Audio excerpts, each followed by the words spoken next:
it's okay. Off your mic, it's okay. She off your mic, nobody listen like me. Chai! Now wow, people wey suppose talk truth to power don't off mic. And if we talk, now 500,000 they go summer us, call them hate speech. But fear not, my ego don't come.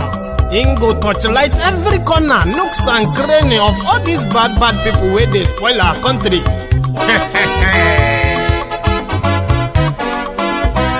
So my people make we laugh, oh, yo. My ego don't come, oh, yo. My people make we shout, oh, yo. My ego don't come, oh, yo. My ego don't come, man of the masses, oh, yo. My ego don't come, oh, yo. My ego diary politico, yo. My ego don't come, oh, yo.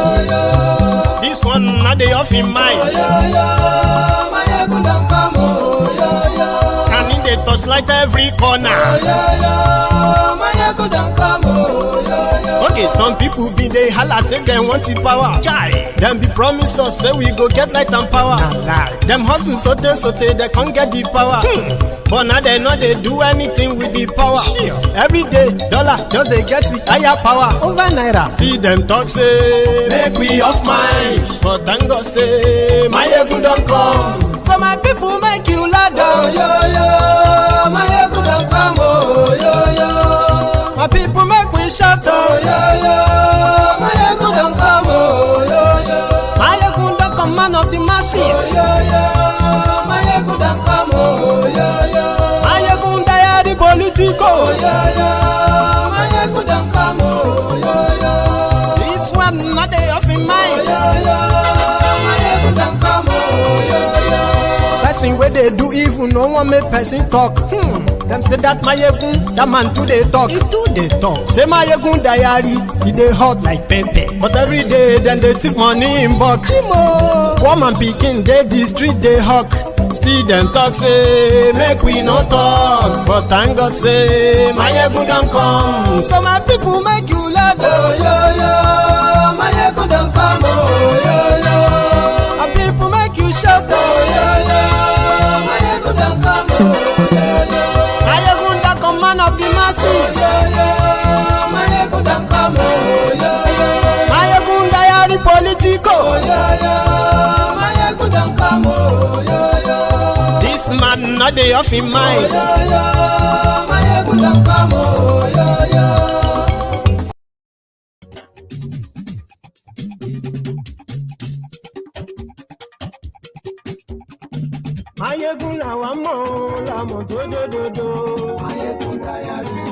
Hello there.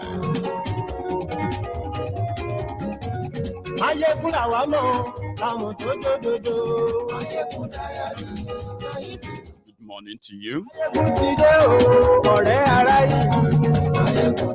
afternoon to you.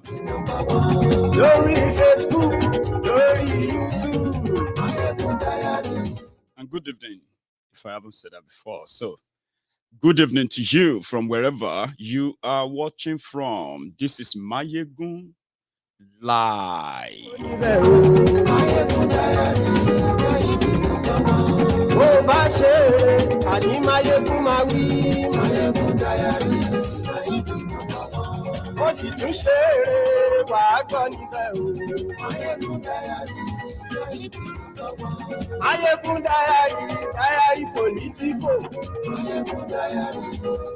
Thank you very much for joining me. Share the broadcast. Invite your friends. Invite your not so friendly friends. Invite every young person you know, because this message tonight is likely going to be mostly for them and for everyone.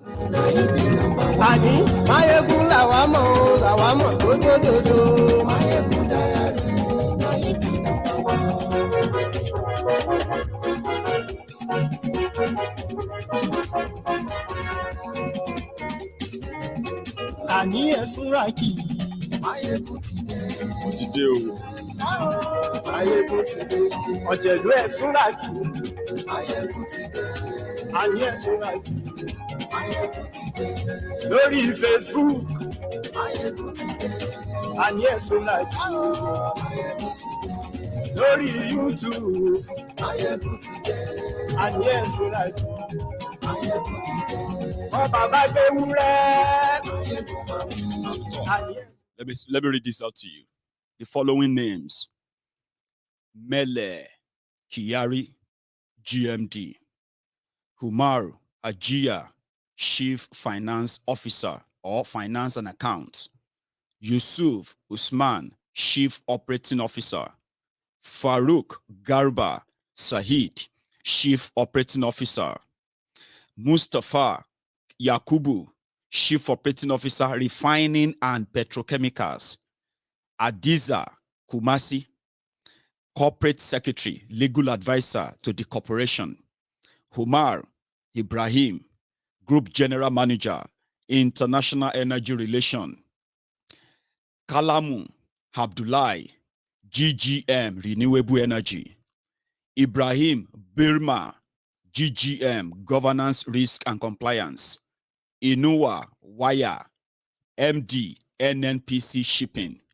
Musa Lawan, MD, Pipelines and Product Marketing; Mansour Sambo, MD, Nigeria Petroleum Development Company; Lawal Shade, MD, Duke Oil NNPC Trading Company; Malami Shehu, MD, Port Harcourt Refining Company; Muhammad Haba, MD, Warri Refining Petrochemical Company; Abdul Kadir Ahmed, MD, Nigerian Gas Marketing Company; Salihu Jamari, MD, Nigeria Gas and Power Investment Company Limited; Muhammad Zango, MD, NNPC Medical Services; Sarki Hawalu, Director, Department of Petroleum Resources. One Nigeria, kill you there. And yes, we like.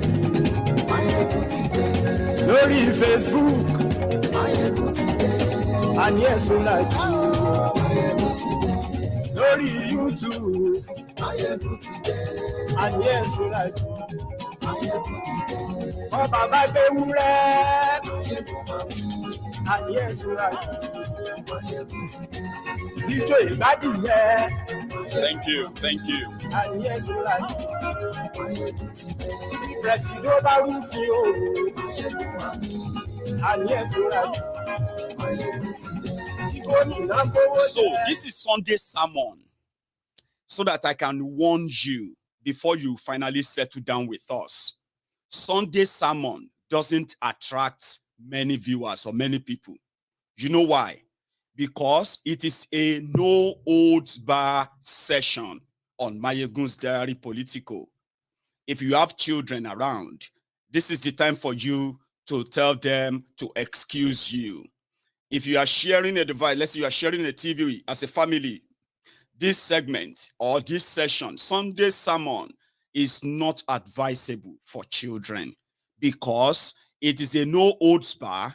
Sometimes I try to control my usage of words, but most of the time I am not obliged to do that. So for your own mental health, if you belong to the category of humans, right, who love to be politically correct, especially when it comes to, as many would say, respecting elders or respecting leaders, on Mayegun's Diary Political, the Sunday sermon that is happening right now,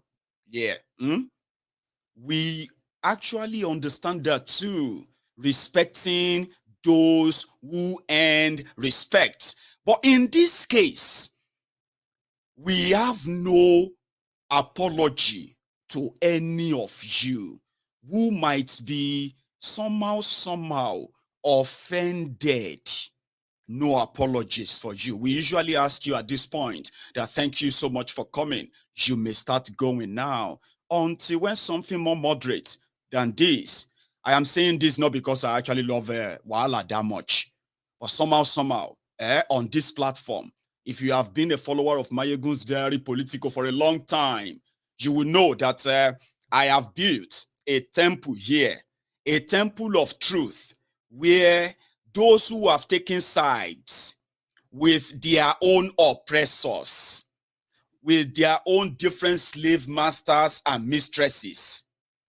They come on here to drag and slug it out among themselves. And I'm just here, Onile, who bring about the conversation that some of them don't really love to be discussed in public. Because of this, trouble is always around me, not because I look for it, or maybe I do. But the point I'm making here is this: on Mayegun's Diary Politico, yeah, there are some certain things that some people would prefer not to dabble into or even talk about, because somehow, the social construct of Nigeria has kind of placed them in a different state that somehow they cannot run from. So therefore, they will rather keep mute. But for Mayegun, I no get border, I no get boundary. And that is why today is not going to be an exception. So let's start from why we are even having this chat. We're having this chat because of what politicians, their policies have done to us in decades, right? Or for decades. Now, the last 7 years is more even significant in pushing every one of us to that reality we have been running away from. Reality that there is no one Nigeria. I'll keep reminding you, right? But all of this reality that you are witnessing today, right? They are brought about by politics, politicians, their policies, their own collaborators, which indeed have managed to build a nest of a disjointed, disunited, and almost balkanized country called Nigeria. You may have had your own contribution to it, or you may currently be contributing to it as well. But let us slow it down. Let's start from how and why we are here.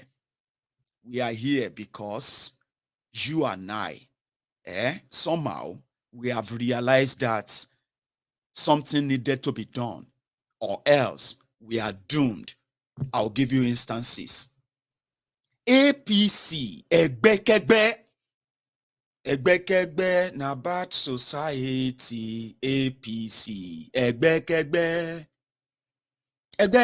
na bad society. APC, Egbekegbe. You might be an APC supporter watching me right now. You don't like me. I know that. I don't like you too.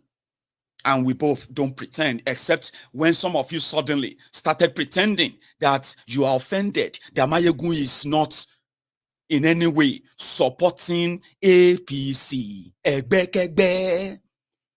Why are you pretending? I'm not an hypocrite. I've never liked you from the word go. And I've stated my reasons. And everything I've said would happen, have happened. They've all happened. So now you no get shame. You still come on Mayegun's Diary Politico. Come they ask for fairness, equity. Mayegun, you are biased. You are, all of us are, except if some of you are just new recruits. From the word go, when they started forming this jihadi terrorist party, I was one of those who raised the alarms. And that is why many of you actually, if you remember very well. So 8 years after that, you can't come on Mayegun's Diary Politico, they pretend.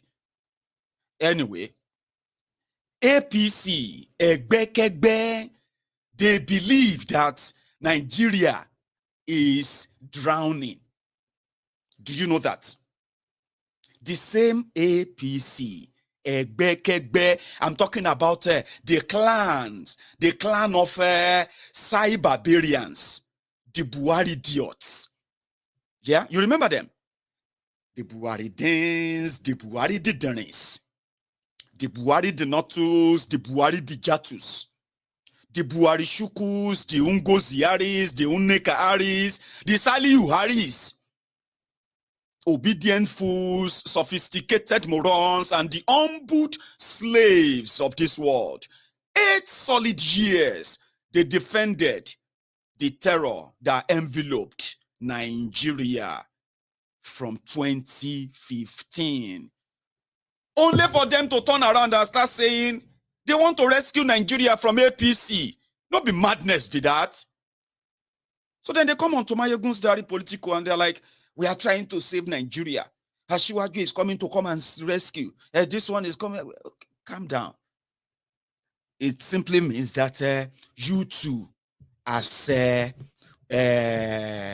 Lagos Abobaku or Oshogbo Alimajiri, or maybe you are just Aslika on your own, maybe yours is just a crumb chasing, or you are just a crumb chaser, or maybe yours is like those who are loving Nigeria from abroad, but they will never, ever have anything to do with Nigeria and their families, like never, other than just to come and check on you if you are dead yet or not. I'm talking about your uncles, your aunties, those lost ones, right?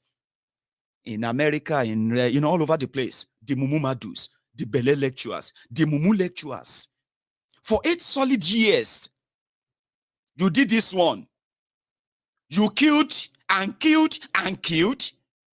You empowered terrorists. Now you have turned the same Nigeria oil to free for all. 700,000 barrels of crude oil stolen every day in Nigeria. Do you know how much that is? That's over $300 million every day, every day. Nobody they account for them. Do you think they don't know who are stealing them?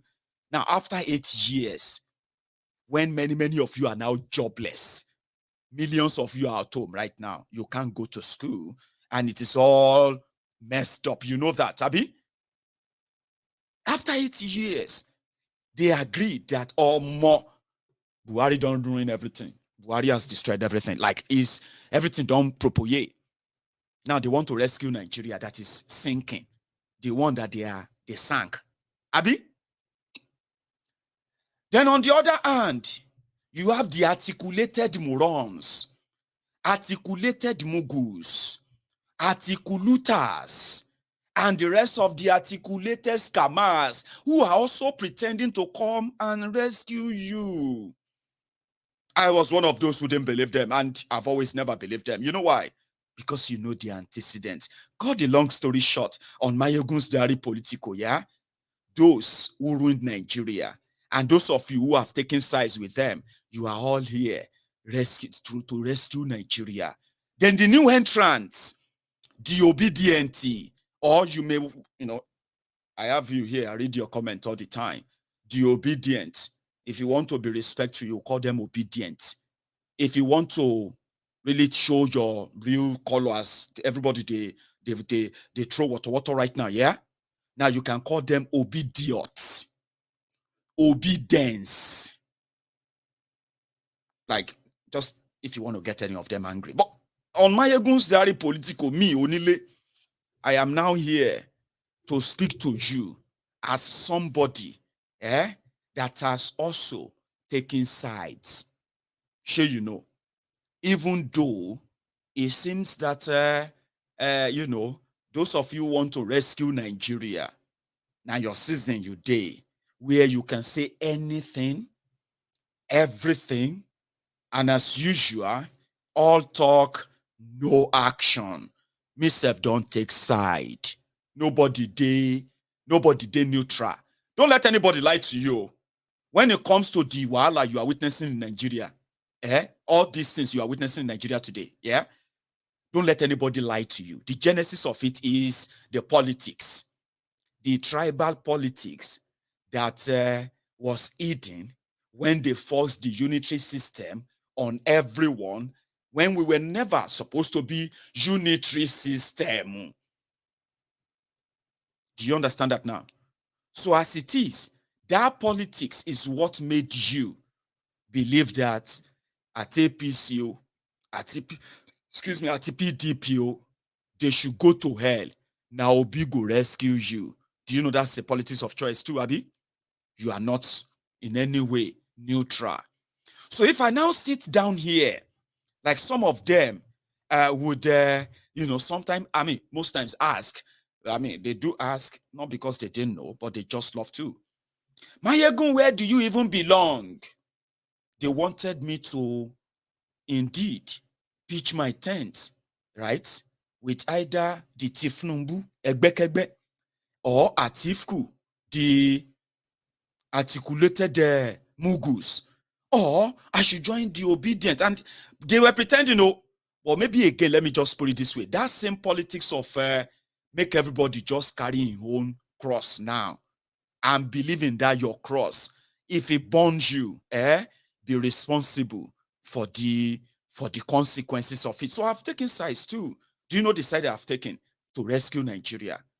Break it up. I'll continue to remind you. I know 75% of you who have fallen into that part of you want to rescue Nigeria through Tifnumbu, lying to yourselves. You want to rescue Nigeria or unite Nigeria through Atifku. Or you want to build Nigeria through Obi. Without your choice, on our side, I chose something that will relieve you of all your miseries. Let me tell you how politics affects all of us. Or why me, a Yoruba man, who is from a nation called, a nation of people called Yorubas, Yoruba nation, a proud Yoruba son, like some of you. But I'm not going to say because your own tent is being pitted or pitched at, one of these camps that are saying they want to rescue you in Nigeria, right? I'm still going to admit that you are what? You are who you are before Nigeria. You are also a Yoruba man and woman, as I can see. But here is something. The reasons why you are worked up today as a Yoruba man about other people from other part of Nigeria today is because you are part of Nigeria. You know that. If a Yoruba man says, Igbo man is this or that, and Igbo man turned around and said, Yorubas are this or that, then everybody turned around and said, Hausa this or Fulani that. Do you know why we are all like that and shouting at ourselves on top of our lungs? It's because we're all forced together in a place without our consent. Take that as number one. Because without that, I won't sit down and be screaming at someone from Tema in Ghana. I won't be condemning somebody from somewhere in South Africa. You know why? Because their own affair has been, in a way, segregated as they have demarcated Africa, so to say. Or you see that of Nigeria, it would have been a different ball game if indeed the criminals who abolished what our own forebearers signed up for before independence, right? If they didn't abolish that and force this unitary system of government, which has now turned to the turn-by-turn Nigeria Limited, the one that makes me or will make you to suspect me. Be suspicious, be very careful. That's how we live, isn't it? Now, let me tell you how more these politics affect us. They forced us together without any idea how they were going to make us live together.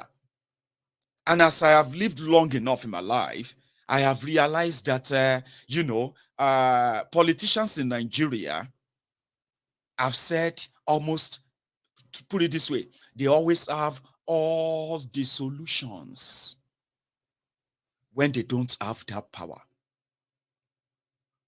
Then, when they have the power, they always have all the excuses why it is not working. But you and I know why it is not working. And I'll tell you about them. Maybe I'll just remind you of them. In Nigeria, as you would agree with me, first thing first that you would ordinarily not dispute is the forceful amalgamation of nations with different ideology in politics or religion, different culture and tradition, and so many other things then most importantly, difference in languages. Now, we have a barrier to cross. If you want to build unity in anywhere, it starts from respecting one another's belief or tradition. Start with that. Now, in Nigeria, as you have it, the northern part of Nigeria, they have a template, a kind of a feudal system of a governance, the one that makes not even kind of feudal system where the people are subjects and the leaders are supreme, mostly appointed or anointed or elected, as they will say, or selected with religious rights or laws, and so to say, things that is more related to them as a people in choosing their leadership and all of that as they will choose. And down south in Nigeria, of where you call Nigeria today, you have a kind of cosmopolitan, egalitarian society where people's belief and culture as well is kind of far different from that of the northern Nigeria, and is a bit freer. Now they are in the same country where normally where people should be having culture clashes. Culture clashes is when you go to an area, or you move to a new place, and you discover that their way of life is so different from yours, or from where you're coming from, or from what you really knew growing up. Then you have to learn how to blend theirs and yours together in order for you to be able to coexist with them peacefully in a normal society. Culture clash. So in Nigeria, you have clashes of almost everything: culture, tradition, religion, politics, way of life, many things. Then politicians who actually understood this very well, right?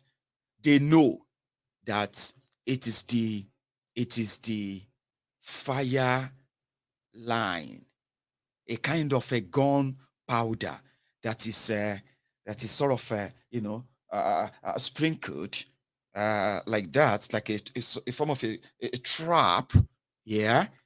And all it takes is just one, ignition of a match or fire, and it was just going to travel with the speed of light. If you dare begin to address these differences. So what did they do? We are all then have to live in the world that these visionless, self-centered, greedy, selfish human beings lay before us. You know what that means? It simply means that you know the problems. They know the problems. They know the solution. Now, if they don't know the solution, right, there is a solution that is not in tandem with the Nigeria they actually wanted to create, this Nigeria that you have today. So therefore, it can be discarded, and this ruinous one must be religiously pursued. In politics, many of you don't have interest in politics.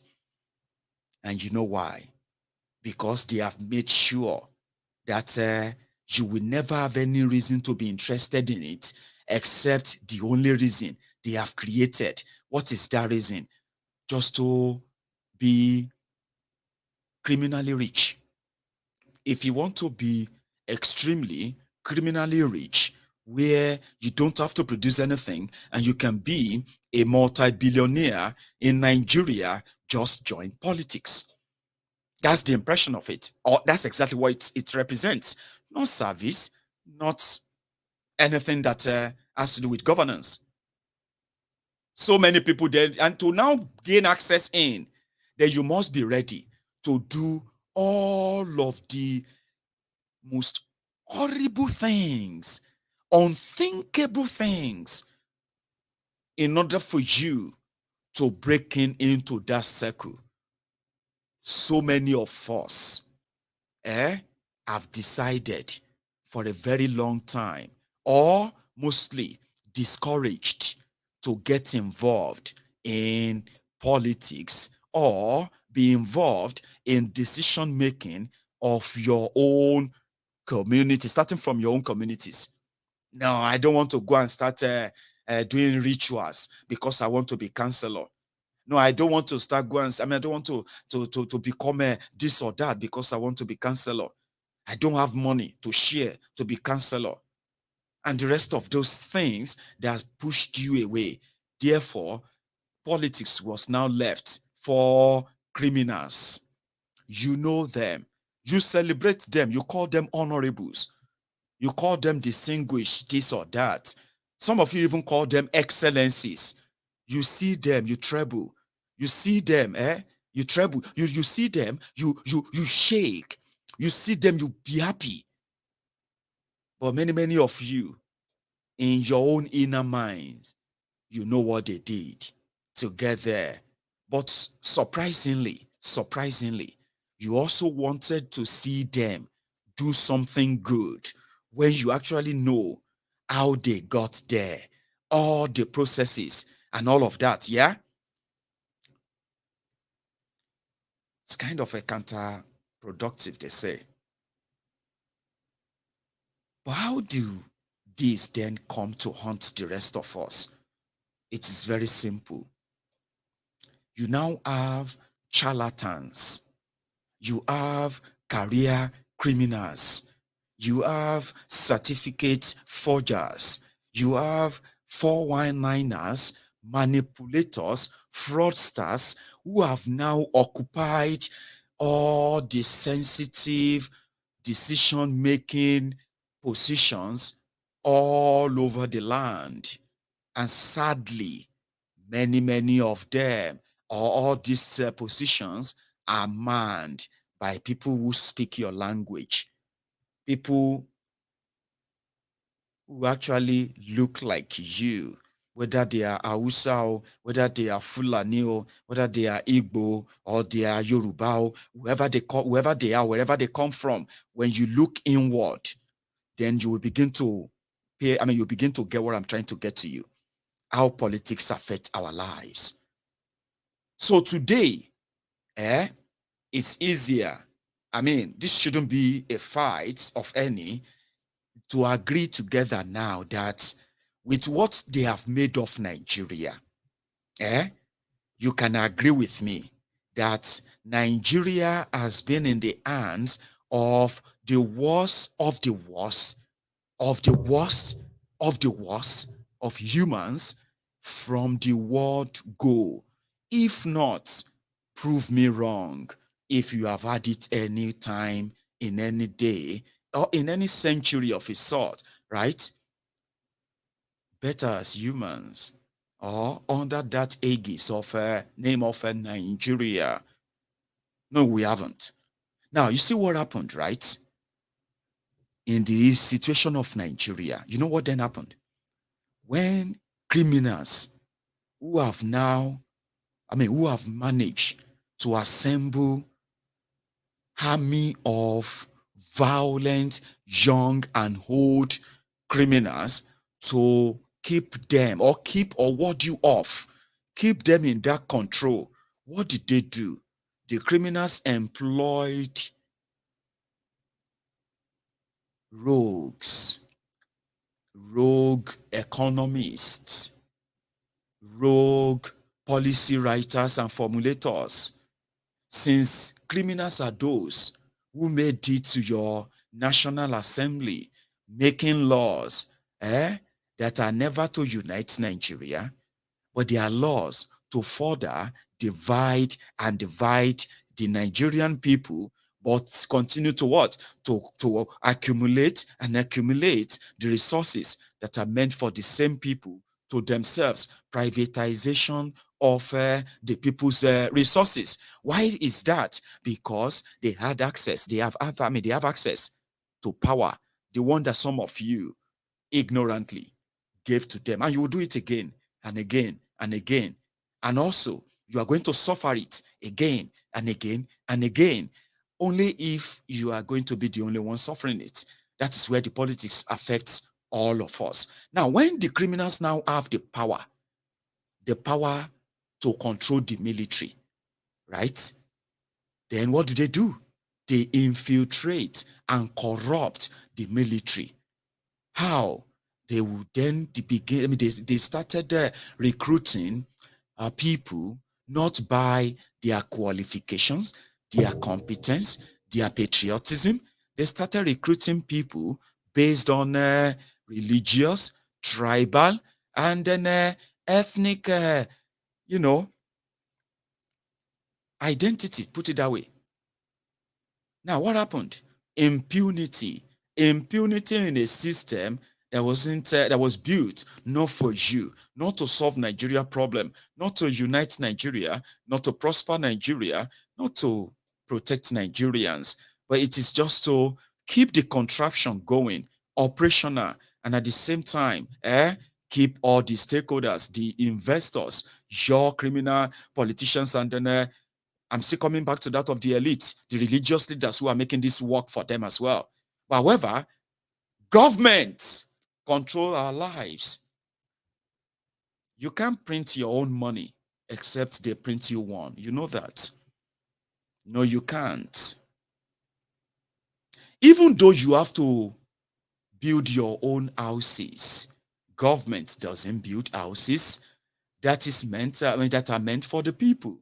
When they do, they build for themselves and they sell them to themselves, who are also going to, you know the story anyway. So you can't go out there and refine, and extract your own crude oil and say, oh, I have found gold on my land, I'm going to extract it, it's mine. No, you can't, except the government gives you a license for it. You are not even born, except they give you a birth certificate. Who gives you the birth certificate? The government. Who is the government? Who are the people in that government? The greedy, selfish, self-centered, Nigerians, from you, from me, from your tribe, from my tribe, from your ethnic nationality, from your religion, from my religion, from every part of Nigeria contributing to that. They are that government, from that your local government, including that your royal father too. They are all part of it. You know that. You are not even born. You don't exist. Whether they have to forge one for you, but without a birth certificate, you don't exist. And who gives a birth certificate? The government. Now, you are not dead. If the government doesn't issue you a death certificate, maybe not so much in Nigeria anyway, but you know what I'm talking about. You are not dead. That is the power that you have given to criminals who are ethnic jingoists, religious fanatics, selfish, self-centered individuals who continue to propagate patriotism, but their actions, their deeds are nothing patriotic. You know that. Now you give them all the power, government, whether na military, whether na FIDI, sovereign national SNG, sovereign national government, whatever you want to give to it, whether na your local government or your state governor, whatever, you see the authority you give to those thugs to make laws on your behalf. Check all the laws they are making and check how many of them they are actually obeying themselves. Then you understand what I'm trying to say here. Morality is dead. They have no moral. They have no human feelings. They have nothing that will eventually make you feel like maybe they're actually one of you, except for those of you who are painting that image of they are one of us. It's a Yoruba man. You are just being dafty. A dafty. They called, somebody will be suegbe, didn't. will jump and see a politician and say, he's an Igbo man. I trust him. He's an Igbo man. I have to support him. Oh, he's an Hausa man. That's why I support him. Oh, he's a Yoruba man. What do you want me to do? Do you want me to go and support Igbo? Do you want me to go and support Hausa? You are just a social construct of a textbook definition of a mugu. The politicians don't see you as one of them. If they did see you as one of them, that should reflect in the policies they are making. But it didn't, and it won't, because they don't see that way. They don't. And that is why when people say every day for the thief, one day for the owner, that's not a good thing. It's actually not a good thing, especially when they tell you that this is where the religion part of it comes in. When they say, let these people one day they are going to pay the supreme price. You will see what God will do to them. You don't joke with God, the prayers of the poor people. You will see what will happen to them. Nothing is going to happen to them. Nothing. It is like this where they say, 99 days for the thief, one day for the owner. Omo, now who can enjoy pass? Chena the owner or the thief. Somebody stole everything from you for 99 years. From one generation to another generation, to another generation, to another generation. They don't use them. Your own children. They have died in the poverty they created. And they are telling you that 99 days for the thieves, one day for the owner. Because one day you are going to see that thief, Abi. Maybe he's got stroke. Or maybe they said they have rushed him to hospital. Which hospital? They've rushed him to America. They've rushed him to London. And you are saying God is punishing them. No, that's not true. 99 years, one day for the owner. Now, who can enjoy pass? The owner or the thief? So don't buy that. They use religion to tell you that you don't have, you've lost it all. And you should keep it that way. Because as it is, it's a lost battle. There's nowhere you want to run to. They have conquered you. They have cornered you as a people. You better just choose a side and live on the crumb they give or offer you. This is the choice before you. And that's where the politics that I was trying to tell you there, that that's where it touches you. It touches me. Rogues in charge of your government. They have to make the laws. They have to appoint and select those who are going to become policemen. Do you understand this?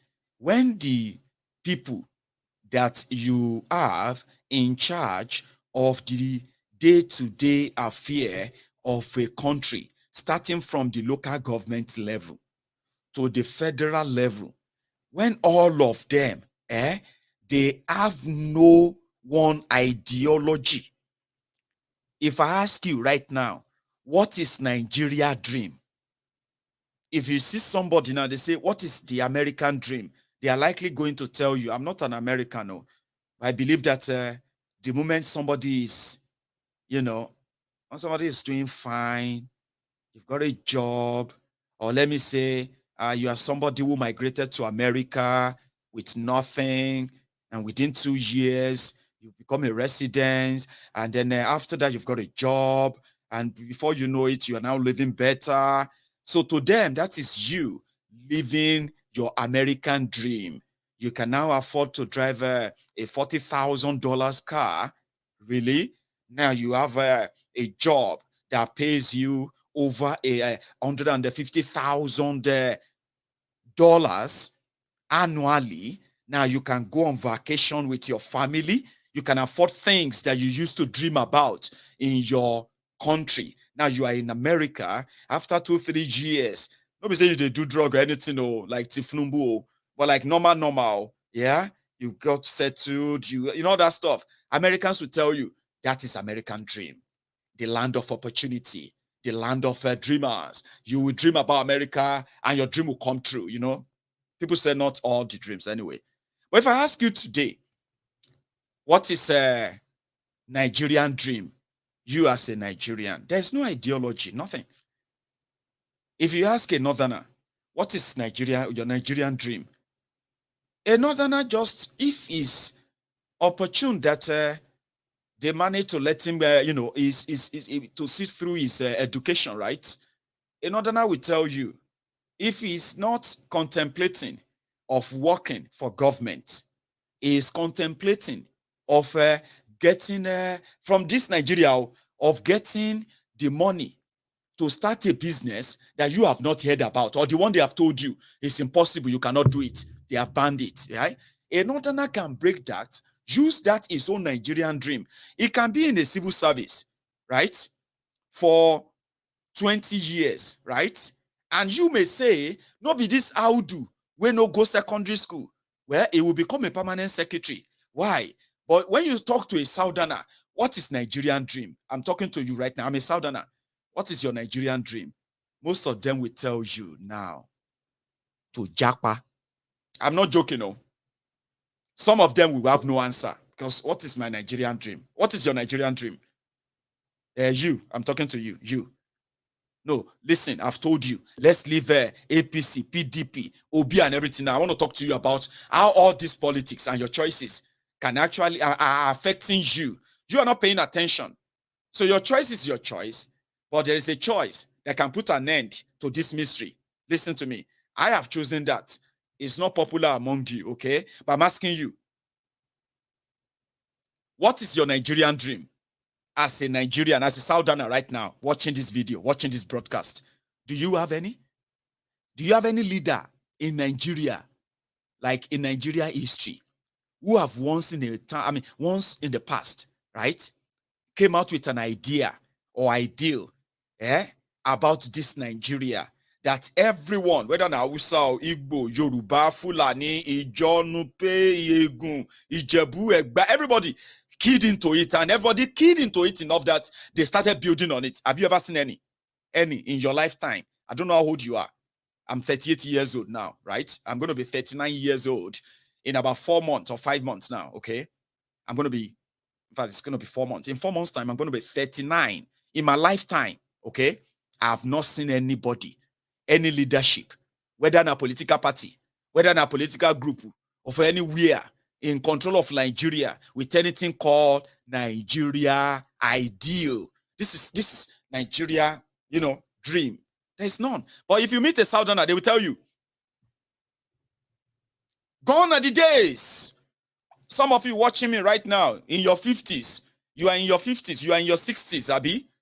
Gone are your days when many of you, right? Many of you were made by poor parents whose dream back then were to see you go to school, get education, right?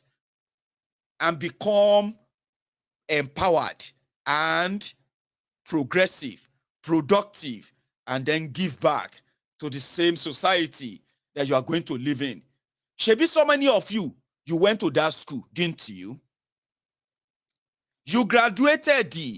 Some of you, before you even graduated, they told us so. They said many of you, especially in southern Nigeria, there were jobs already waiting for you before you were even confirmed from your schools that you have graduated. So those could be a dream. I remember many of you then had dreams of becoming a teacher. Oh, I wanted to be a teacher. Right there. And you grew up to be that teacher.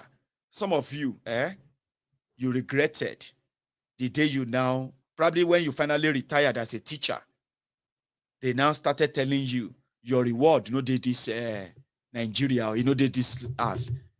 They say your reward now every day. You go collect them there. Your salaries are not regularly paid, even though you are poorly paid. Now, I'm talking about all of you who had dreams in the early 60s, maybe 70s. Today, ask those Indomie generation now. Ask those Gen Z, as they call them, the Indomie generation. Ask them about their dream. Oh, Benny, what is your Nigerian dream? About my Nigerian dream is to japa and love Nigeria from abroad. Even though the japa is becoming even worse and worse every now and then. But people will always japa anyway. And as you can see, Nigeria will continue to push the best of us out of Nigeria so that the worst of Nigeria can continue to be in charge of Nigeria. You know, dig, you suppose dig. So when the worst of Nigeria, who have proven to all of us that they are the worst of Nigeria, and they are there, making laws. They are not just making laws. They are signing contracts. They are printing money. They are borrowing money. And all of this, they are pumping fuel. They are pumping crude oil. They are stealing 700,000 barrels of that every day. So what did they do? You gave them power. They are now government. No ideology, no vision, no nothing. Just everywhere beleface or anywhere beleface. Nigeria. And everybody is there. Everybody can't live like everybody they inside asylum. I don't know how many of you have watched some of these horror movies. Horror movies where people become zombies. Zombies. You know that human beings, once they bite you like this, you become zombie. You be like, you are looking for somebody where you go bite too. That's exactly what they have turned Nigerians into. You can't get zombie A, zombie B, zombie C, or zombie block A, zombie block C, zombie block here, and everybody just be zombie everywhere. They can't look for who to bite, so that you yourself go can't bite. You could back like a castrated dog, fighting for waiting, fighting to defend the same oppressors who turned you to that zombie like that. I'm not kidding. But the way they affect you is this. Criminal politicians, criminal roguish politicians, crooked politicians, they will be the ones to then sanction the recruitment into the military. Therefore, the recruitment will be corrupted. They will be in charge of recruitment into the police, and the recruitment will be corrupted.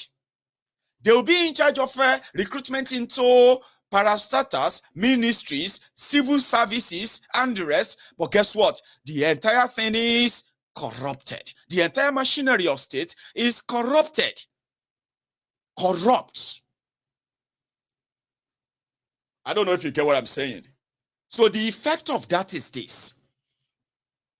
A police officer who has not been paid because the Minister of Police Affairs desired to have a big mansion that is befitting his status as the new Minister of Police Affairs.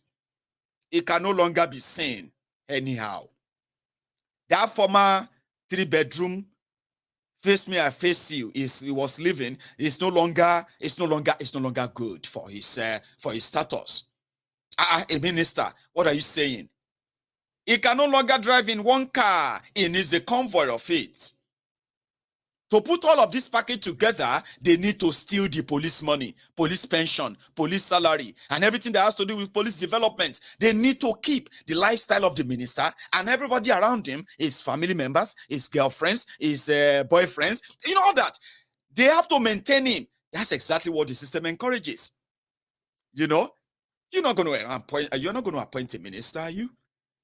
It is when you select a criminal to be your president, it begins to appoint other criminals into different places. Rather than them to touch your lives, they begin to improve on their own lives. So that police officer who knows that his salary is not paid, and he knows that the person that is feeding fat on his salary is no other person than the man that is in charge of his own affairs. And they are like in their hundreds of thousands, by the way. I think Nigeria police has about 300,000 of them. It's just like when the termites are protecting the coin. So you know what I'm saying? The termites, they protect their coin. When they look for food, they make sure that they are queen feed first before any of them will then eat. It's just like that. Vampires.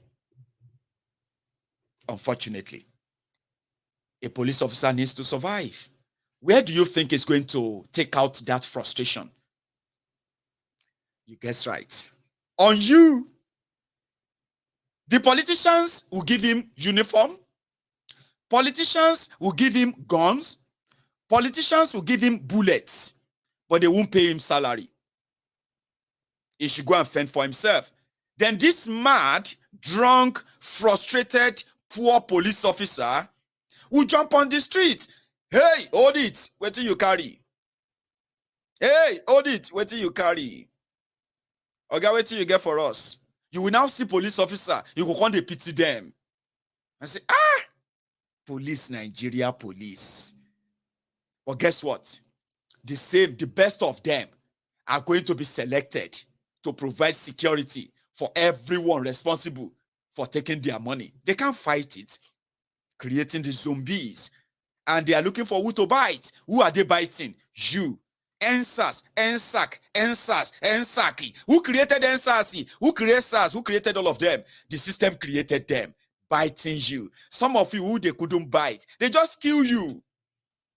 To the point that Nigerian police that should be investigating kidnappers, investigating organ harvesters. The same Nigeria police force, they are now the ones being arrested for armed robbery. Police officer being arrested for kidnapping. Police officer being arrested for extortion. You are looking at that police officer, Abi. You are not looking at the system that created the police officer, which indeed is also an aberration that is also meant to stifle life out of you. But again, one Nigeria progress. One Nigeria unity. Ma paro funra e. Chogbo, continue to lie to yourselves. Same thing happens. They won't even limit there, right?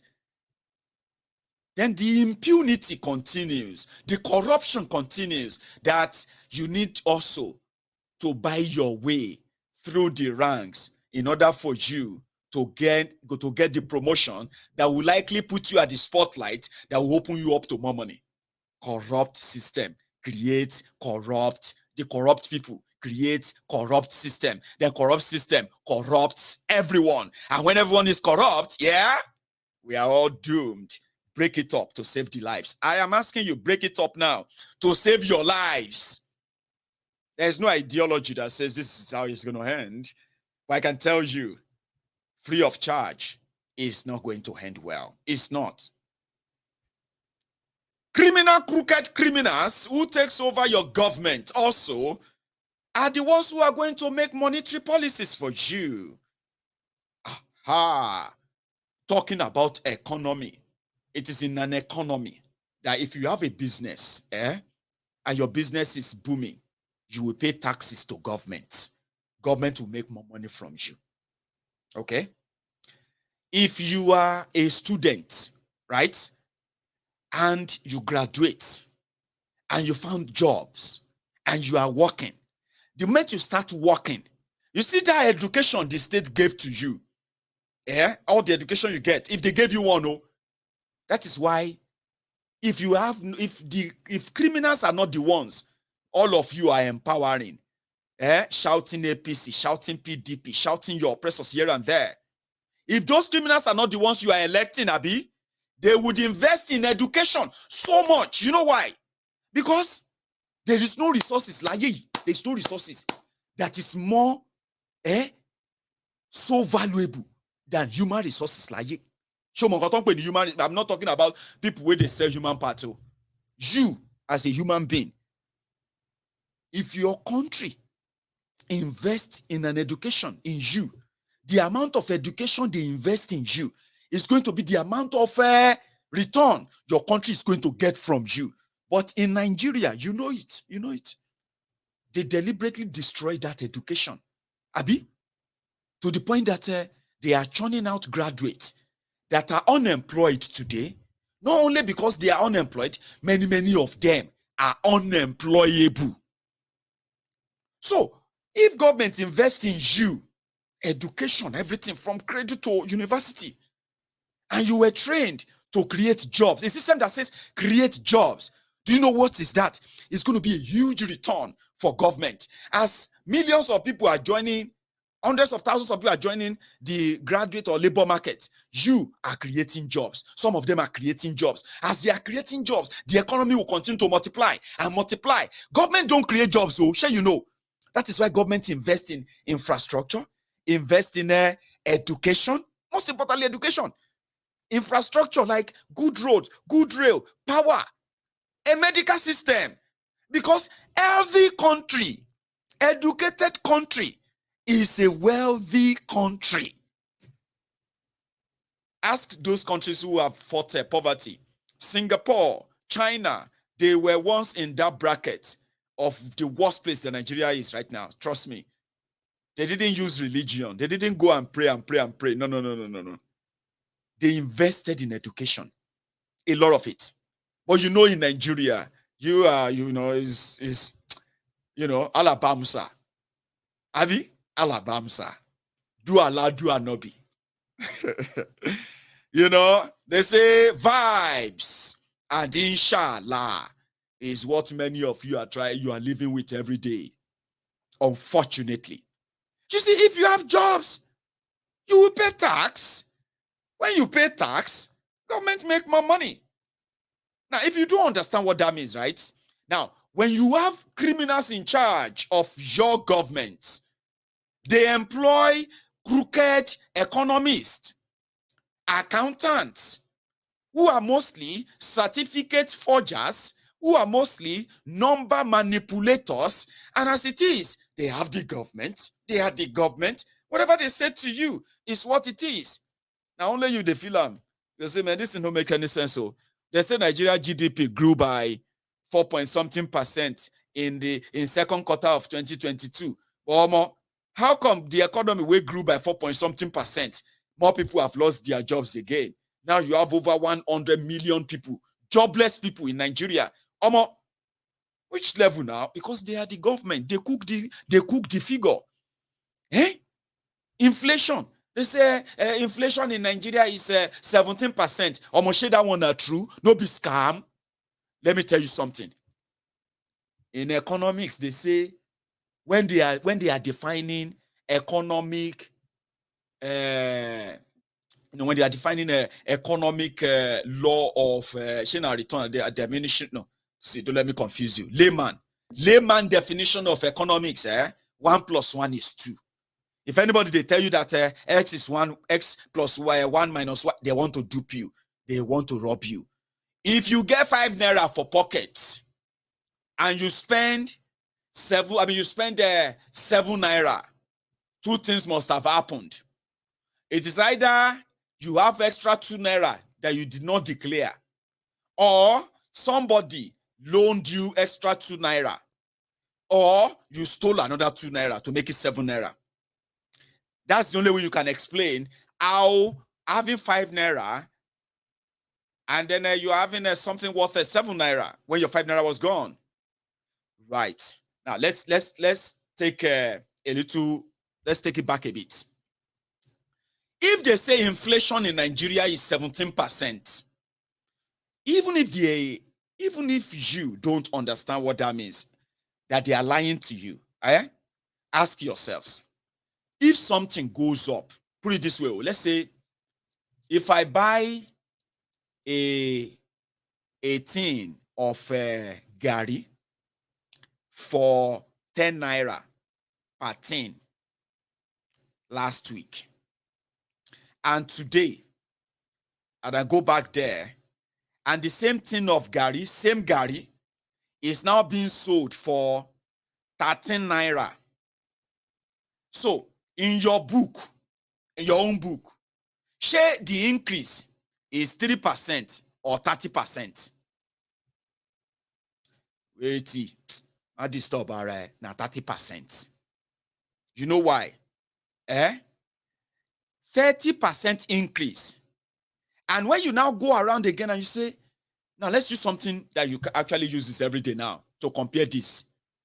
In 2015, they said the inflation in Nigeria was 8.1%, whatever that means, or that meant. Now, come to that same 2015, a bag of rice was 8,500 naira. Yeah? 17% of that will be how much? Let's even say 20% of that, of 8,000 naira. I don't know. But again, this will explain it.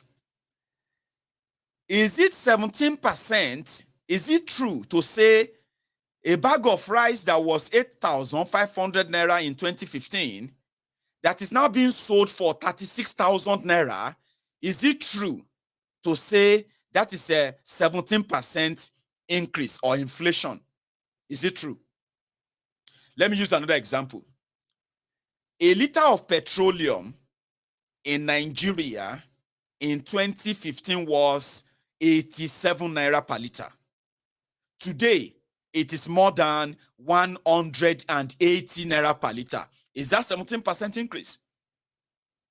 No. No? Okay, let me use another thing. A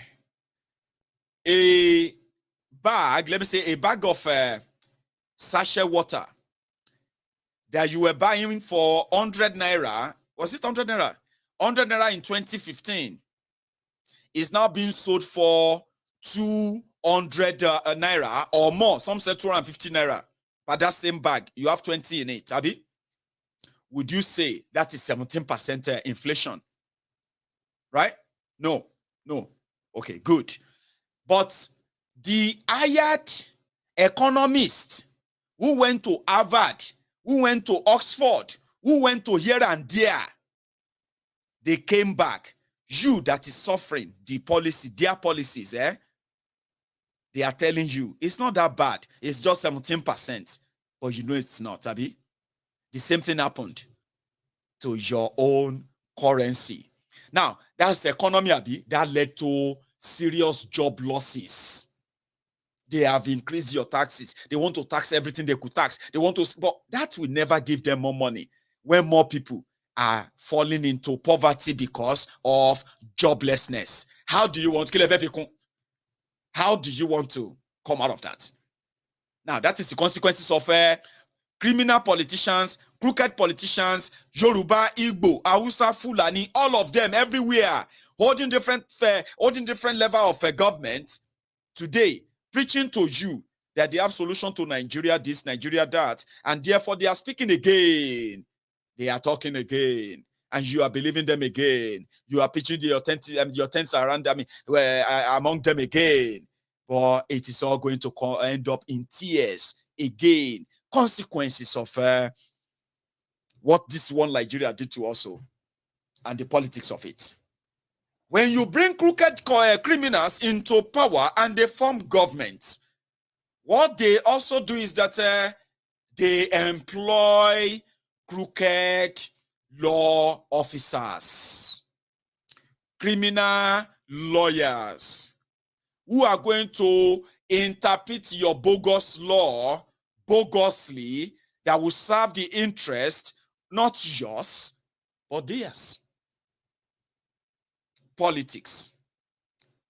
And that is why, as Nigerians yourself, in your own country, in a democracy, it is illegal to group together and express your displeasure with the way you are being led or rude.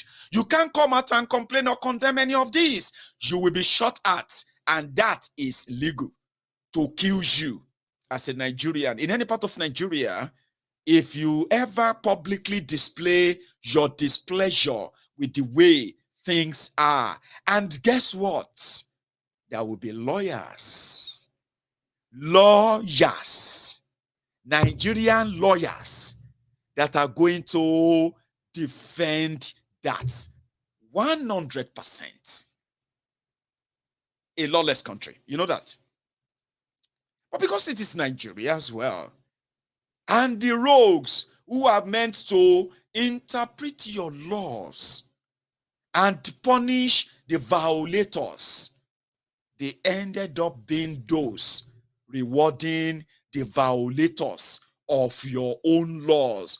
And the laws you break are mostly the unwritten ones, or mostly the written ones that they wrote just to tame you, control you, and keep this contraption together. That is what crooked politicians, that's what they do. And let me tell you this, the consequences of that is not limited to those who are propagating them. We are sharers too. That's why you have Malamu. Malamu is the Attorney General of Nigeria today.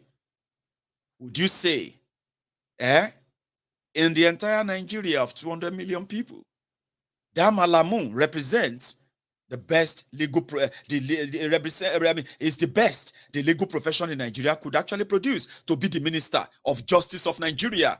No. There are many things that popped up in Malamu as your Attorney General. And he is the chief law officer of the land. What can you do about that? He is the law. Listen, because he is the law, they are the government.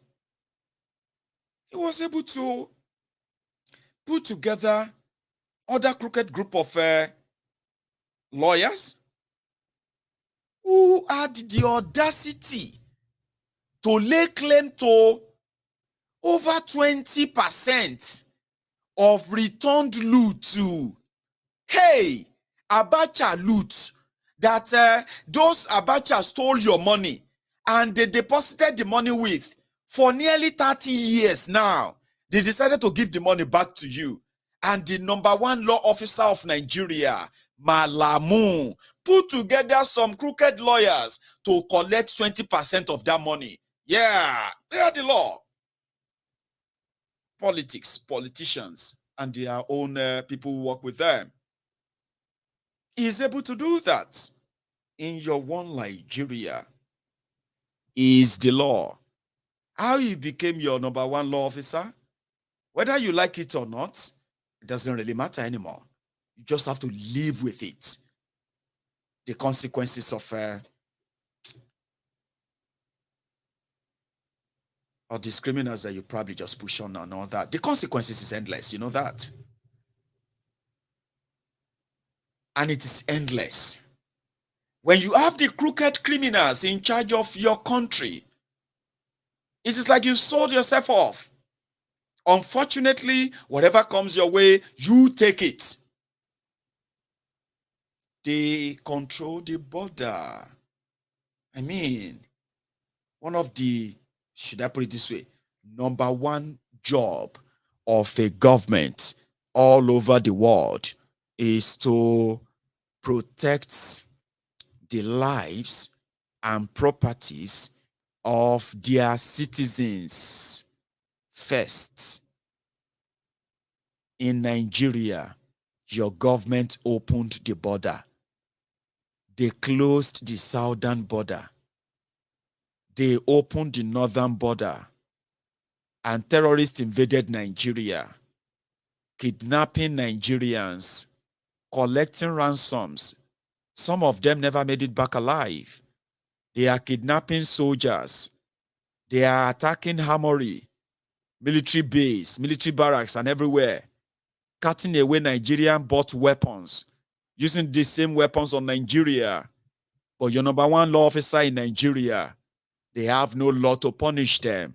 Rather, they have law to rehabilitate them. They call it Operation Safe Corridor. That is what I'm talking about. And the consequences of that is that just as I was about to come live on this broadcast tonight, I received the news that 32 people, 32 travelers have been kidnapped at Ifon, between Ifon and Ondo.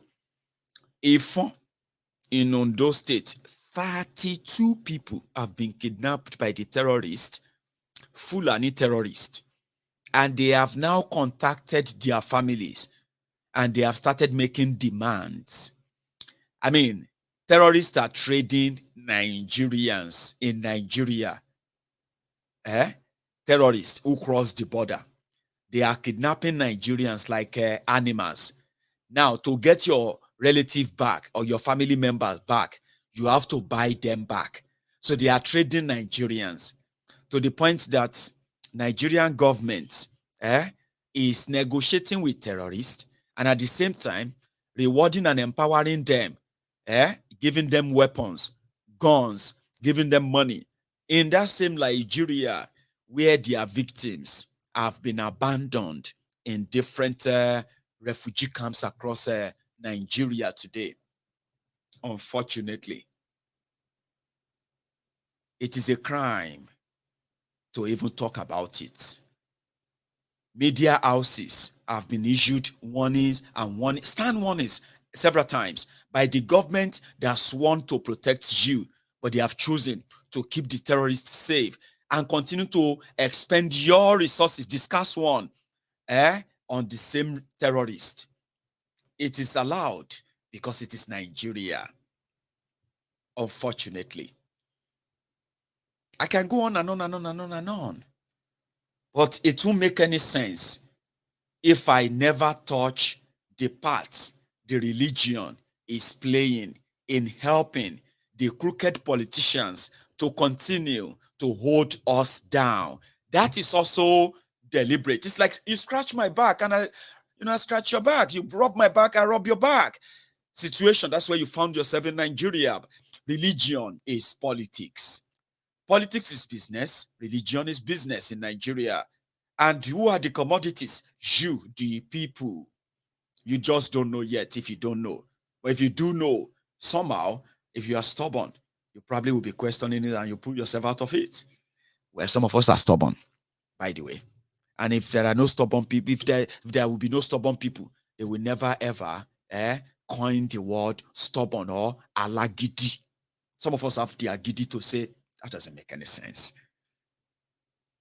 They deliberately allowed people to be fed with vague hope. Vague hope includes people telling you that the reason why you have no job is not because of government. Forget it. It's not because of the corruption that have pervaded the entire space. It is because you don't have grace. Grace in Nigeria is the shady things many people are unable to explain. When you have no explanation for some certain things, or you are too embarrassed to explain how those things comes by, or anything at all, they will say, "Na grace." And nobody can play with grace. Religion, building hope. I am not saying there is no grace, because that would be like me busting your bubble. Because the last thing human beings have in life that they don't want to lose is hope. And if you know where people always get the hope first, where they are selling hope, 3 for 10 naira or 3 for 100 naira, very, very easy to get. You will get them in religious houses. Those are the places where you are likely going to know, or for the first time, somebody is going to tell you that this is the reason why you are poor. Because many people have been looking for answers. Why am I poor? Why are we poor? Why is everything so hard? I've never enjoyed life in my life. Mama, Papa, why are we poor? Your mama, Papa, no fit tell you why you are poor. Nigeria and those who made you poor, they ended up forcing you to different religious houses looking for answers. Meanwhile, you know the answer, but that answer is not likely the answer you are looking for. Wájú ọpọ́n ọgbọ́, ẹ̀yìn ọpọ́n ọgbọ́, olùwòrán lọ́tún, ọlọ́kànràn òsì, àárín méjì ọpọ́n, àárín méjì ọpọ́n Ifá, òde ọ̀run gédégbé, bó bá ṣe rí ni ẹ fi hàn mí, ẹ má fi re pé bí, ẹ má fi bí péré, ẹ má fòlòlò fọhùn, ó yá lọ wò ó wá, gbàrà gàràgà báyìí lògiri ta. Fọwọ́ ẹ̀kan àyà, touch, now touch the ground, and then use that same hand to touch your chest. Your situation is resolved. Baba, wetin you see. If you had waited for another 24 hours, the people who are using your destiny, they are about to travel out of this country. Your situation would have ended. Baba, please don't let them carry my destiny abroad, though. Baba, please, I've suffered, though. Baba, if I tell you my story, I have suffered, though. I'm a graduate, I'm a mechanical, I'm a graduate of this engineer or something. Oh, I'm a medical. Baba, I've suffered. Please help me. I will help you. Your situation is resolved once we do this or do that. But you see the person holding your destiny, I'm going to control the aircraft to crash. Because we need, for your situation to progress in life, we need to kill the person against you. Now you realize that the people who are always shouting, my enemy die, die, die, my enemy die, die, die, they are mostly the poor people that were made poorer by the criminal politicians who have taken away all the opportunities that could at least have made you productive and be grateful to God all the time, not always going on to God and asking to explain to you, why is your situation this bad? Somebody said, Baba, this country, I don't understand this country again, Baba. The people who told us that there is light after the tunnel, they came back and they said, my village, they don't remove all the polo. The bulb said they don't break all the, no light after the tunnel anywhere. If you see anywhere, if you get any chance to escape. Some will say, about God, he don't do this suffering, even if I am the one who chopped the apple, Baba, he don't, I know be Adam now, we chop the apple. About God, consider me. You go on Twitter, you read some of these funny things that people are using to cure their kind of frustration, so to say. Say, God, what is all of this? This shakpa is no longer ordinary. Baba no be me shop apple now. Adam we shop apple. That stuff. But the bottom line is this: they need to, normally to take politicians every election cycle to build hope, to give you hope that they are not. To promise you hope that they are not willing to give to you. None of them that they could explain. But every day, 5 days, isoji alagbayanu, isoji awe biribiri, isoji 2 day, revival for me to see my husband, revival, my helper, you must come to me by fire, by force. Breakthrough, revival. The thing got to a stage whereby even our own Muslim brothers and sisters, they know they do vigil. You know that in Nigeria? Yeah. When I was growing up, we only do like Latule Qadri. These are the nights where when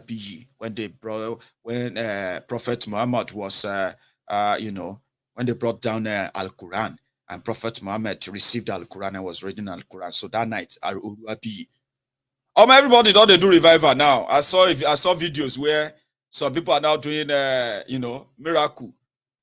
Say hello, hey, hello. I say what is going to the revival of where I'm going to meet my breakthrough. Hope. And guess what? They were also a tool in a system Because, Abi, they made you believe that somebody is after you. Somebody is holding your destiny. Somebody is the one who said you will never make it in life. Somebody is trying to kill you. They found your picture in the middle of a candle. Auntie Parishe. Some of you, ladies, our women, our beautiful women, especially, see, sometimes this one break my heart, I have to confess, when I look at the damages Nigeria has done and the damages Nigeria is still doing, especially to women, young women, it breaks my heart. Some of you today, they have turned you into carry me they go, Jehovah, carry me they go, my husband house, carry me they go, Ababa, carry me they go, and all of that stuff, right? Not reminding yourselves that you see that your husband house, husband no get house. Nigeria has denied young people the opportunity to grow and raise families. Today, your husband house, many of them are already waiting for the dinner. They are angry right now because what time is it in Nigeria right now? Some of the people who are supposed to be your husband, they are waiting for their mama to serve everybody tonight. They are old, of course. You see them on social media. They are beer gang and they don't get job. Some of them everybody just they manage. You are looking for husband because you self they look for person. Maybe say me can carry part of this wahala. You won't share them, and the boys themselves are like, oh my mama, my papa, they carry my problem. I know one had to run. So everyone is now everywhere, different prayer houses, asking God to give them husbands. Meanwhile, the people who you want to make husbands, they have no job. Many of them are also praying to God. God, please make my japa happen so soon. About God. Before December, I want to leave this country. God, answer my prayer, please. Don't let Fatima or Adija or one Kemi to hold me back. Amaka, Nneka, or anybody. Don't let them hold me back, God. If there's any Amaka anywhere, they pray, say, make me a husband in this Nigeria. For here, Baba God, no answer, Ramo. If the economy is better, listen, people love life. And the harder it becomes, the tougher it becomes, and the more frustrating it will become. And look at it this way. It is already having that effect. Don't be say God no love you, my sister. I'm saying this to you because myself they hear from God. God said he loves you. But there's nothing he can do to help you when the criminals in charge of your country they have made the life of the male, the female, men, women endangered. My sister, now how everybody go escape what they have forced on them, majority of them are looking for. You better start looking for politicians where they look for third or fourth or fifth wives. Sadly, I'm not trying to discourage you. Your hope shall heal you, but you are looking for answers where there is none. And they're going to make you kind of question God. God, have I not served you enough? Maybe say you don't serve him enough. Now Emeka never sought himself, and he doesn't want to what? He probably didn't want to bring a children to this life, a child to this world. In that Nigeria, say you where they watch me right now, would you like to bring up a child? As you are watching me, right, would you love, or maybe you have already brought a child to this world, and I know, I'm not mocking you, I'm just saying. Now, religion is to calm you down, give you hope. That is why, when you look around, you begin to think at the hope that they have promised you. Maybe you can find them in the same criminals who sent you to church in the first place. Let me tell you something.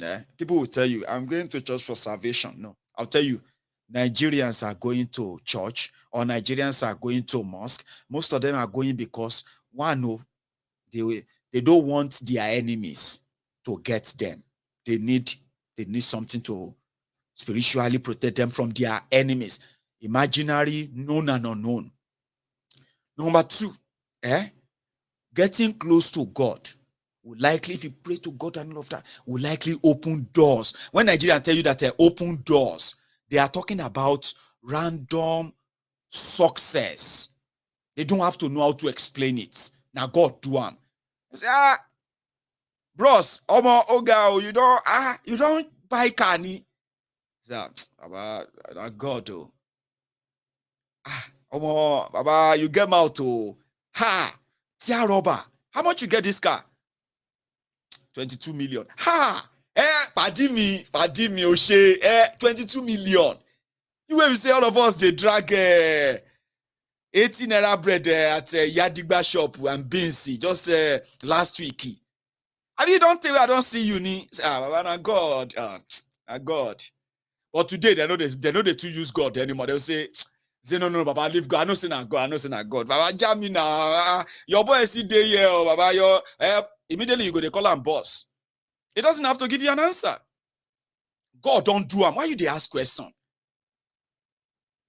If you can't live and call the talk about say Baba na crypto. Say hey, crypto.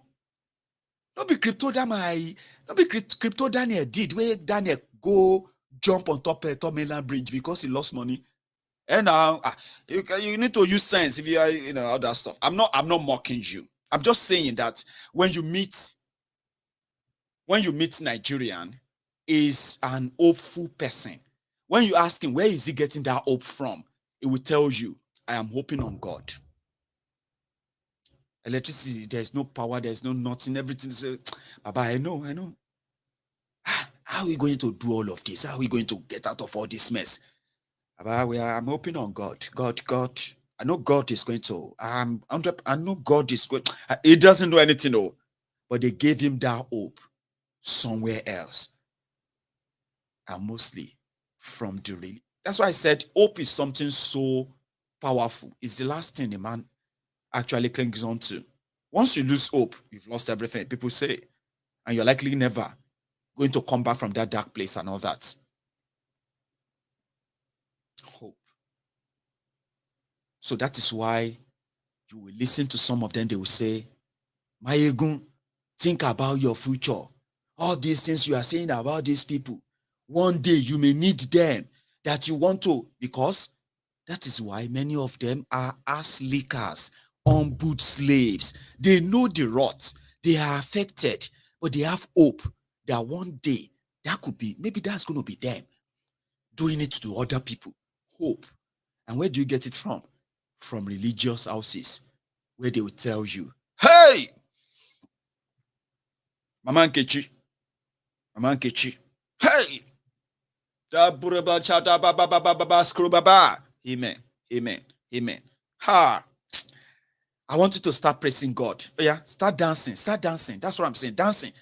And then Mama Nkechi will be like, okay, I'm dancing, prophetess, I'm dancing. Say dance like David dance. I will dance. Say what? Say your daughter Nkechi is going to bring a man home. You see, this man is a God sent. This man is rich. It's going to change the life of your entire family. Your children, your husband, your late husband. You have been the one struggling on these children. Now, God just say, all you need to do is just, we need to do some prayer for Nkechi, and you need to do 3 days fasting and prayer. Hope. Out of the whole exercise, Mama Nkechi is going to leave that shop. I mean, that place, that business center with hope. The hope that only her hold on to. When she goes to church on Sunday, she's going to pray to God and say, God, I am still hoping. I'm expecting. If Nkechi should come back home with his with a school boyfriend or anything, Mama Nkechi will remember that and will say, please, my daughter, I can't suffer. And then never to really enjoy on you. God already has, I'm just saying this because that's how they plant all these things in people. Hope. But guess what? If the economy is working, right? Nkechi doesn't have to wait for a man to change her life or the life of her parents. Do you know that? You don't have to wait for an invincible godly man that's going to drop a bag of money, because God promised that if you are patient, yeah, a patient dog eat the fattest bone. Omo, no be so. Bones scare. Dogs know they eat bones anymore. Then they play with bones. They have dog food now. Some of you, if you see dog food, you go curse your leaders. Unfortunately, some of your leaders, if not all of them, in the mansions they are using your money to build, they have all these imported dogs there. They are feeding them good food, not bones. So your pastor is telling you the patient's dog eat the fattest bone. You know, be dog. Dog don't they eat bones again. You see, they want you to be comfortable in that discomfortable situation of yours. If you get too impatient, they will tell you, if what gain is for a man to gain the whole world and lose his soul? Every day for the thief, 99 years for the thief, 1 year for the owner. Who can enjoy pass? Now, on top that, they are opening shop on you. Listen to me. Hope, they have to give it to you. And that is why when you are angry because you have discovered the truth, when you are upset that the system has really, really done you bad, and you turn around to speak up and rise against that system, then you see your mother, Abiyamo Toto, the good mother. Hey, you have killed me. You have ruined me. You want to go out there and protest and SARS. You know why mama is worried? You are mama's hope. Somebody already told mama that, listen, mama, this world is a very cold place and a very wicked one. But your prayer is keeping your son. Your prayer is keeping your daughter. Something good is coming. Continue to pray. Please make sure your son or your daughter doesn't go out there to go and join them to protest against their oppressors. Because if they kill your son, they have killed your hope. I told people, I said, look at what they have created. What the politicians created in Nigeria. They said, Tokete badagba, omu omu elomu. That's a very, very, very sad illustration, sort of. There are some of us Yorubas, we have, including some of us who are older Yorubas, okay? We have decided to live according to that social construct. Tokete badagba, omu omu elomu. That is, they will say, if you want to eat the fruit of your labor. Now, I will explain this to you. Normally, the fruit of your labor as a parent is to have your children around you when you are older, at your old age, when you need the support, all the care, all the love that you can get in this world. When they come from your own bone of the bone, blood of the blood, flesh of the flesh, as a woman in particular, it is a different vibe. That's what you should pray for. I pray for that, okay? That I want to eat the fruit of my labor. My labor today is to raise my children to become, responsible adults, responsible and then productive adults. Productive enough that they can care for themselves and care for other people too. Now, I am raising that kind of a children. That is my labor. Then I also, so that when they are able to take care of themselves, when I am now older and I can no longer do things I do, or most things I did, or I'm going to do for them when they were growing up, I would expect all this support. You know, if my children start taking or shifting, like Monday, Kofo will take care of me on Monday. Bolan will take care of me on Tuesday. Morisola will take care of me on Wednesday. Akinola will take care of me on Thursday. year one day, my daughter will take care of me on Friday. And then on Saturdays and Sundays, they can bring the grandchildren to come and play with me in my yard, right? That's something I will hope for and I'm working towards. I'm not guaranteed that I'm going to get that, right? But as a dream, yeah, that is what I would call eating the fruit of my labor. But do you know that is different from our own parents, eating the fruit of their labor? They were born in poverty. They were raised in poverty. Our parents, who survived poverty to some extent, gave birth to many, many of us in poverty. They raised us in that poverty. So many of you sworn that you would never raise your own children in poverty. Now, you know something? Our parents, they gave everything. If you have parents who did that for you, you should be so grateful to them, okay? You may not have all the money to give to them today, right? But the fact that you are grateful, you appreciate them, and you're always there for them is more than that money. If you don't have money now, okay? And if you do have money, right, it's not enough. Being there, if you can, is so much kind of worthier than that money. But you know what, something? Our parents, they give everything, including comfort, just for some of us to get to where we are today in life. Yeah? With an expectation that they will eat the fruit of your hand, which means we are expected to feed them. Why?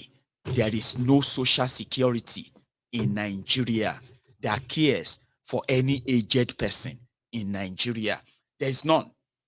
So you as a child, raised by a poor mother, a poor widow or widower, or poor parents, you want to grow up to be able to afford to send them to a very, very, reputable, reliable healthcare system. Healthcare, you would like to provide that for them, wouldn't you? Some of you would love to create comfort for them, build them homes, start giving them money, because that's all they have. You are all they have. The system doesn't know they exist. The system doesn't care about them. You know that. Abi?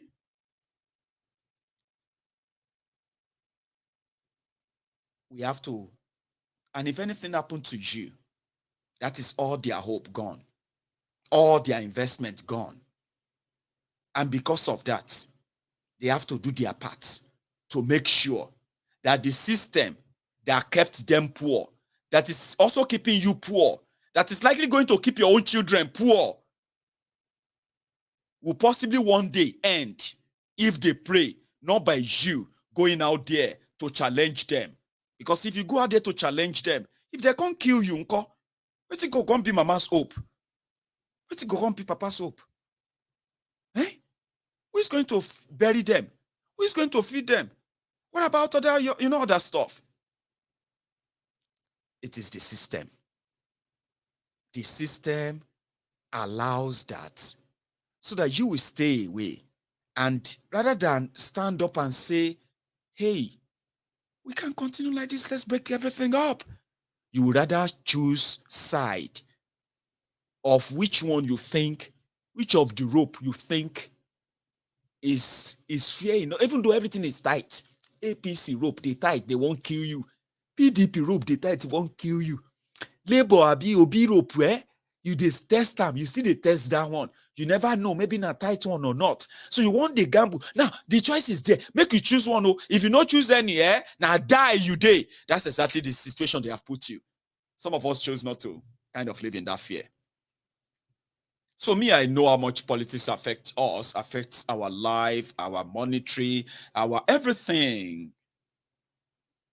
But it is sad that you, one Nigerianist, you don't know. They are telling you, one person can come on and change it. Oh, if we change this and that. See, it will just be like, say,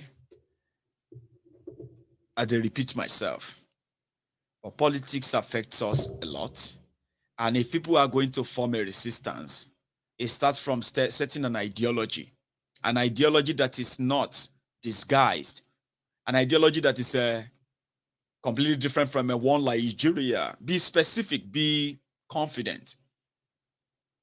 But until that happens, right, we won't stop talking or reminding all of you, you are in that majority for now, especially in this your electoral time. But let's see how far they're going to take it. So that is why the division I mentioned from the beginning is obvious. You know it. Igbos are suspecting Yoruba, Yoruba suspecting Hausa, Hausa suspecting Igbo, Fulani suspecting this or that. This is so obvious. And these are not things that you can just say, let's move on and let us forget it without addressing them. The moment you choose to address them, that truth will come out. And that truth is that we can actually live so better, progressively, on our own, respectively as well, without going through all this kind of mess. Politicians create all this.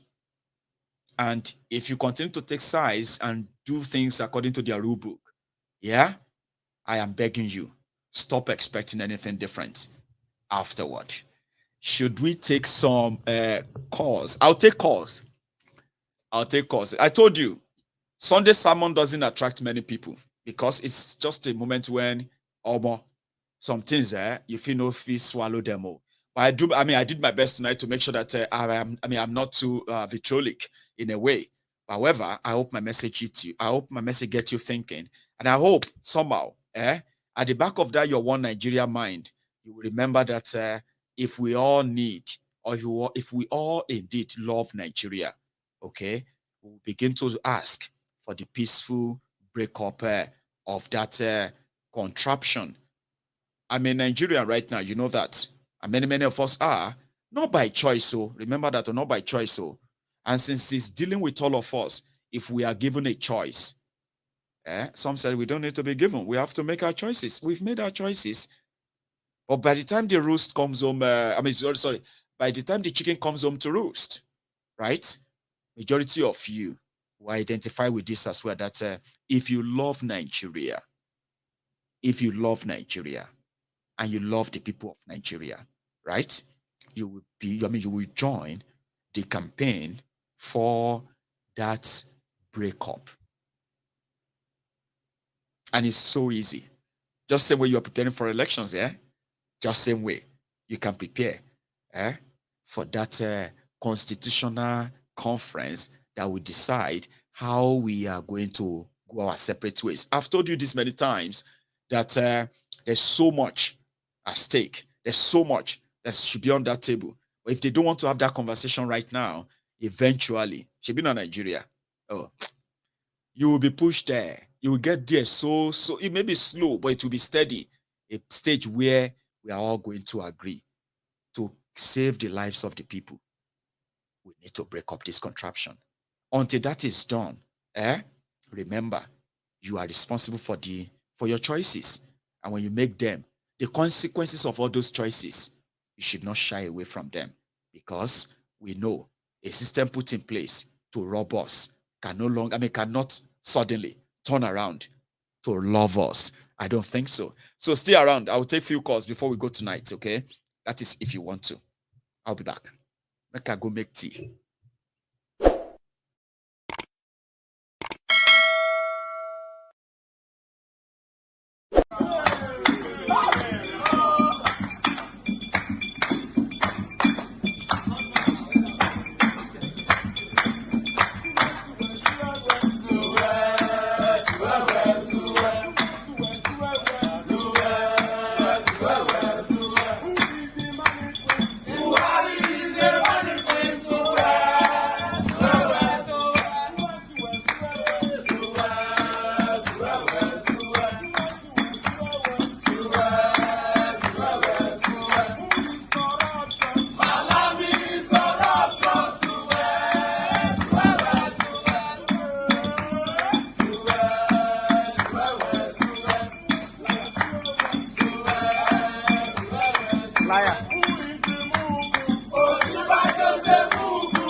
right.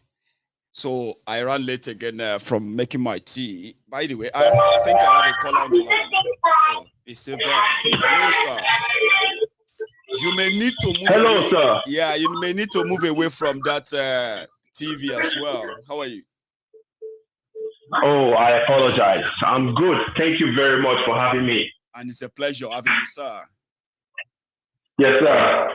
My name is Adewale, the African Wahala. Oh, Adewale, the African Wahala. It's been a long time. How are you, sir? It's been a while, brother.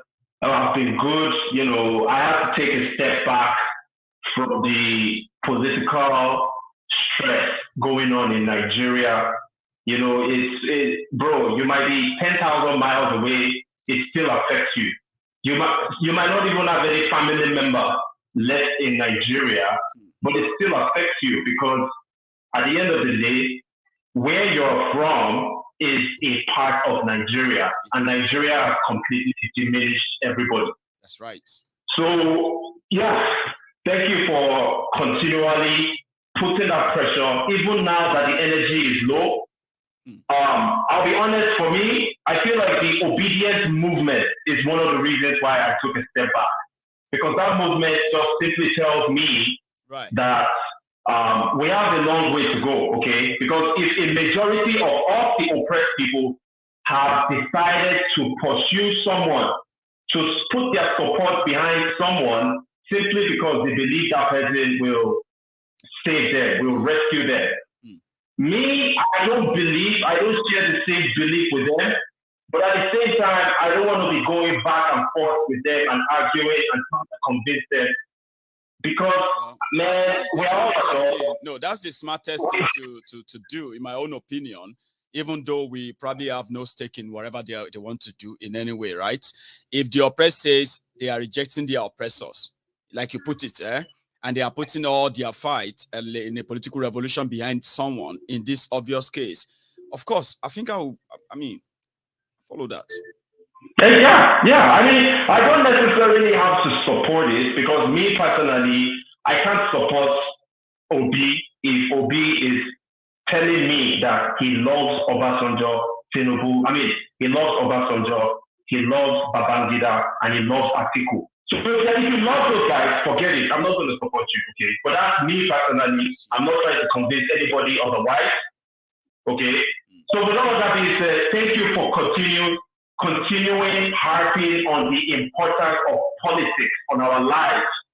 Politics affects us in every way imaginable. Our economic situation, like we have today, terrible economy, terrible security. Many of us have had to escape from that country to different parts of the world because the country is just not convenient. So we have to continue. You're not repeating yourself, brother. I heard you say it a few times there that, it sounds like I'm repeating myself. No, you have to continue doing this, my good brother, because this is what you're ordained to do, man. We love you. We are going to continue supporting you. Continue repeating this thing. Keep putting that message in people's heads. With time, many more people are going to convert and come back to reality, and maybe they will completely reject the system of oppression. So I just came here to motivate you again, my good brother, Marigo. Thank you so much, man. Yes, it's been a while, Baba, and it's really good to hear from you again. And our people in Canada, I believe. Take care, Baba. Yes, sir. You too. You have a good one. So that's African Wahala. I'll take another one. I have here. Hello. Sir. My Baba. I'm so lucky tonight. Wow. No. This is Adedolu from Dallas, Texas. Sir, I really appreciate, from Dallas. Yes, sir. Everybody can hear you now. I really appreciate you. God bless you. You know, there is something that I've been saying, and I'd called you one or twice that I mentioned this, that probably you will take a day out and talk about the religious leaders in Nigeria. Now, number one, you see these people, this set of people, these religious leaders, and I'm gonna be direct, please, especially Pastor Adeboye, especially because I was already member when I was in Nigeria. Right. These people, you don't know how millions and thousands and tens of thousands and hundreds of thousands and millions of people that are looking up onto them, believing that they are like godlike, that anything that they see. Now, these people, they are one of the major problems that we have in that nation. That they have, let me just explain myself because I'm a Yoruba man. So that they have in that nation. The reason is because, you see, these people, they give people hope. They tell them, God bless you, your tomorrow is going to be all right, your tomorrow will be all right. For the past 30 years, you have been praying, your tomorrow will be all right. You are actually, there is nothing for them to enjoy today. No. These are the people telling people, pray for your government, pray for your government. Do you know, my brother? I have a friend. I went to Laos in Ogumo, so I had a friend. This guy was one of the smartest guys that I've ever met in my life. The guy called me, we spoke yesterday. Do you know what the guy was telling me? He was telling me that there's no work, there's no that he had to go to camp after the convention. He used extra 2 weeks praying to God. I was like, praying to God that God will change the situation. So when they don't have light, there's no road, there's no pipeline water, there's no job, there's no security, they will tell them to look up unto God because it is God that will solve their problem. Whereas they left their government. I did some analysis for you sometimes ago. For example, we say, Pastor Deboye, why did you need private jet? I'm being direct with you. Why did you? He said, no. Someone bought private jet for you. But the millions move for God to know that it is one thing for you to buy a private jet. It is another thing for you to maintain it. So the money for maintenance, where is it coming from? The millions of money. These people, in fact, they are one of the problems that we have. And I want to talk to the youth now. You see, when we have a nation, things will change. You will get job. There is no idea that is pushing you. It's because you don't have job. Yes. You ladies that are 30 years and above, you can't marry. It's not because you are not beautiful. The man is not responsible because he doesn't have a job. How is he going to get married? Somebody to be your baby daddy and all of that, which many people have today anyway. We have them everywhere. Even the baby daddy self, unless you do it, he doesn't know. Because the baby daddy self, he knows that he will have a child, he will run away from you. There is no job. My brother, thank you for opening the people's eye, but please continue. And let them know this religion will kill everybody. Thank you so much, my brother. Yoruba Nation, now. Thank you very much for stopping by, okay? You have a good night, sir. So I'll take another call. Did I just miss one there? Sorry, I missed one. I have some of our people trying in from Nigeria, by the way, except if the numbers are just Nigerian numbers on WhatsApp. So hello there. Yeah, good evening, Madegu. Good evening to you, sir. How are you? Can you hear me?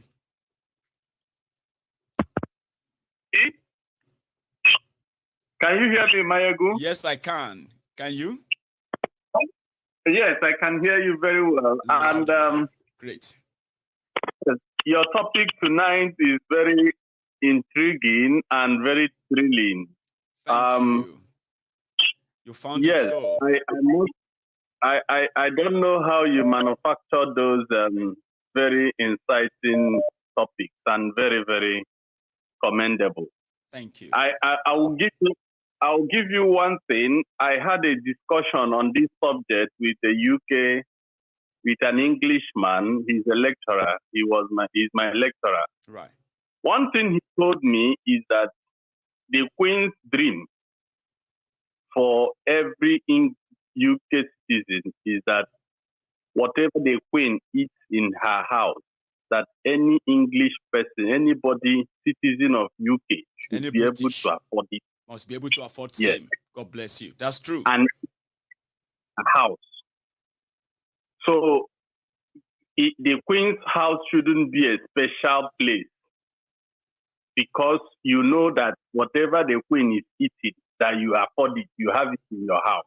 That's right. And this is what has endeared this woman to so many people, so many British citizens in the UK. Especially the English. They love the Queen. No joke. So when you talk about the Nigerian dream, That was exactly what struck me. What exactly is a Nigerian what? Nigerian dream. What? I'm looking for that answer. I mean, I don't know everything, and I'm hoping. I'm so happy that somebody like you is also saying something on it, right?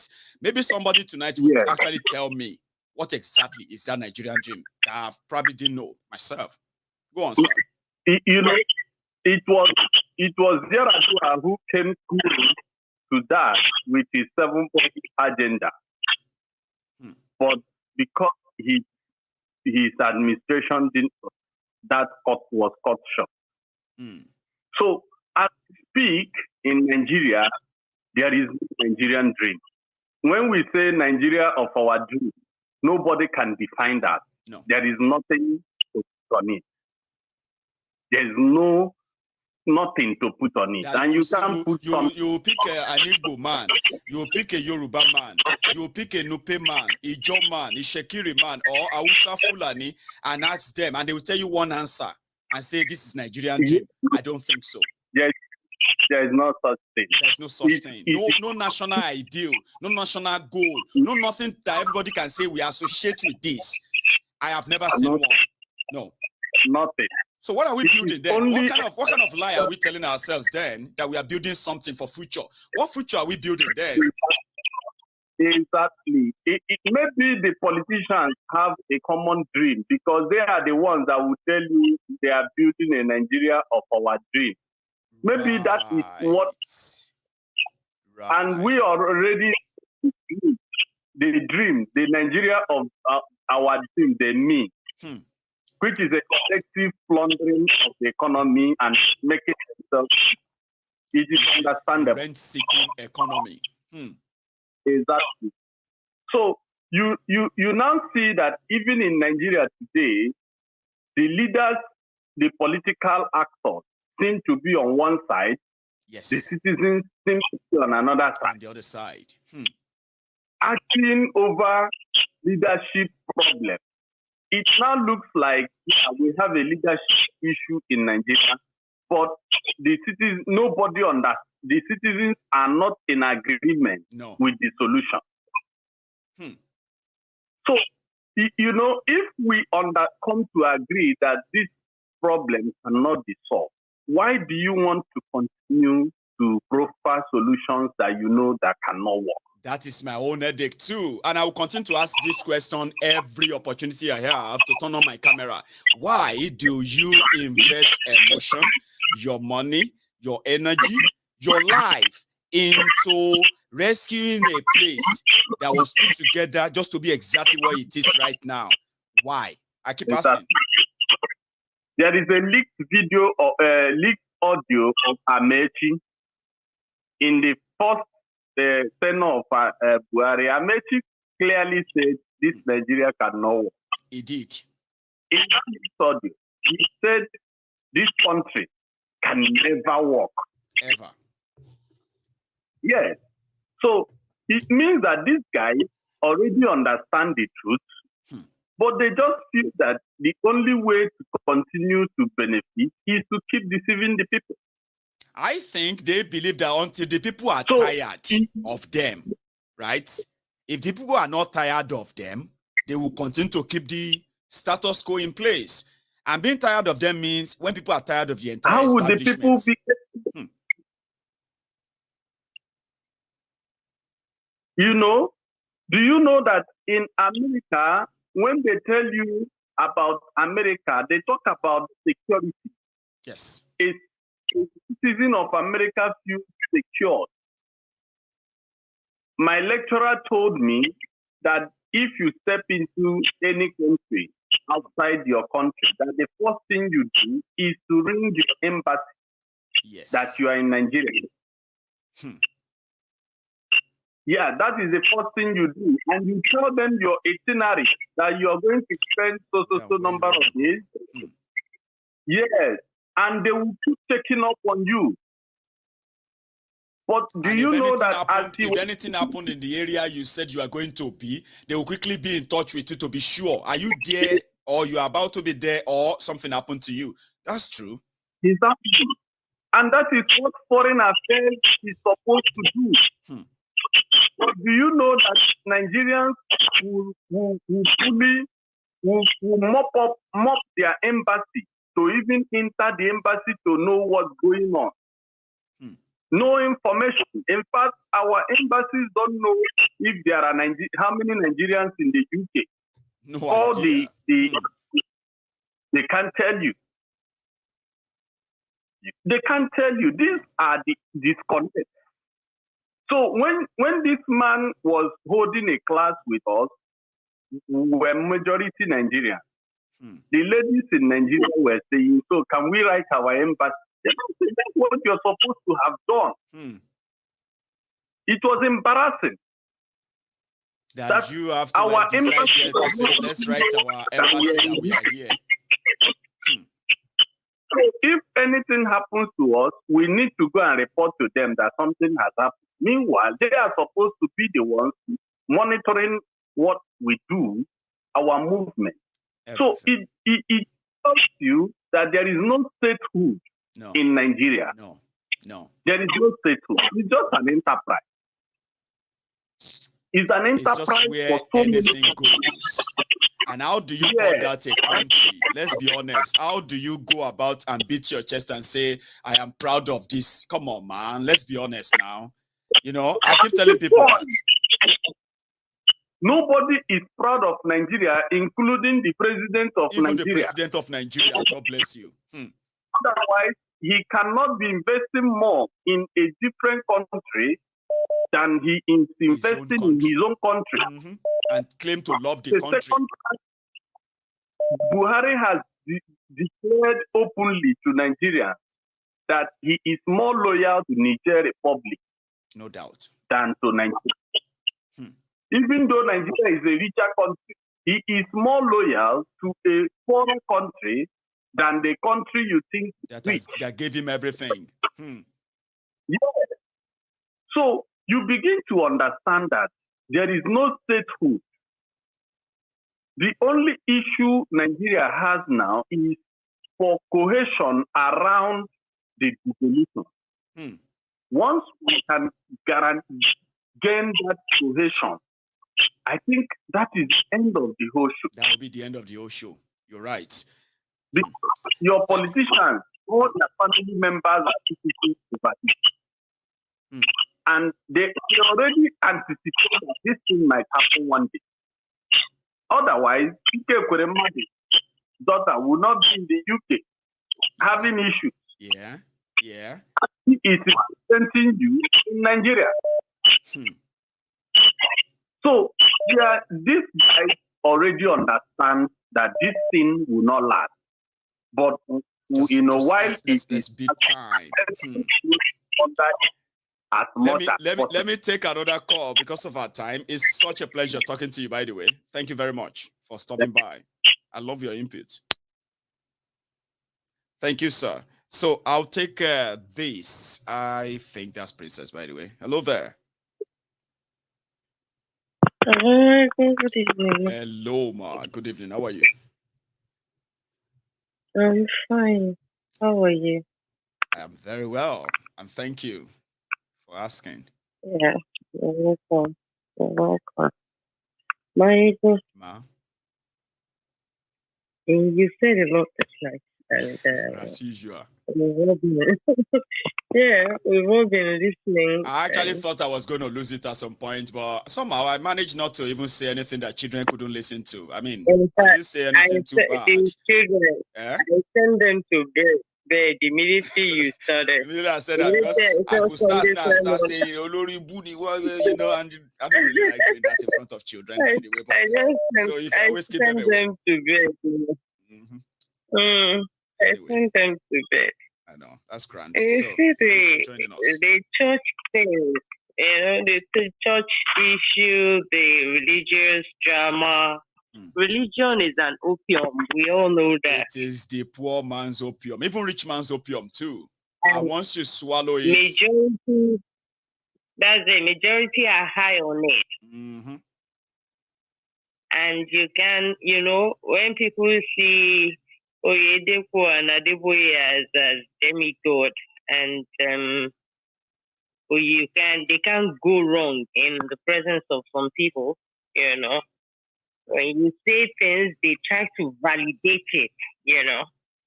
Because in a situation whereby you contributed money in your church and the church built a school and your children can't attend that school, you know, those schools, they can be educated there. What do you call that? They have to give scholarship to the one or two children of two poor people, and they say we are giving scholarship. Come on, man. We all paid off on the because you see majority of their members naming their children faith, favor, hope, the hopeless, you know, they've all been brainwashed to an extent that oh man, Camila, you know. Shall people with DBT as the governor in Nigeria? You know, I think she wants to be tough into Jegomino, no. You know? So I just laugh at them. In fact, mo gbọ́ orúkọ kan claim bọ́ tán ṣe claim ọmọ mi gáàdì lékejì ránṣẹ́ ọmọ nìkan ẹni claim kí ni mí ní claim ẹni claim your right lórúkọ claim your right. Wọ́n pe ọmọ kan ní àbí ọmọ kan ló ń jẹ́ claim. Claim ni o. No, claim ni o baba. Princess, claim as in to claim something. Yes. So for example, is that a boy or a girl? A boy. So if I want to, if my son Caleb now would just be like claim Badero. Claim no. Claim Badero. Claim your rights. Claim your rights. Claim your rights. Claim your glory. Claim your progress. Claim. Claim your right. Orúkọ ọmọ nìyẹn. Àwọn èèyàn sì ya wèrè gan. Mo level tó ti dé ni. Mo sọ last year, mo sọ 2 years ago. Ìjọba, they are everywhere. Àwọn gan ni witches and wizards that are holding your destiny. They are everywhere. These people are everywhere. Yeah. They are the one making the syllabus of your children in school. They decide what they teach you, what your children are being taught in school. You will see your class teacher, you know. So some people that went to public school, we see their class teacher bringing in snacks to sell to the students. While we were young. Yeah, you will see them. They will bring they sell to students. That was a side hustle. They won't teach you that in school. Side hustle. They won't teach you how to make money too. They won't tell you the law of money. They won't tell you dollar was created as a debt. You can borrow it for years. Yes. You can borrow money for mortgage for years. And borrow against they don't tell you about banking, but I'm telling you, if you give a gun to a man, he will rob a bank. But if you give a bank to a man, he will rob the whole nation.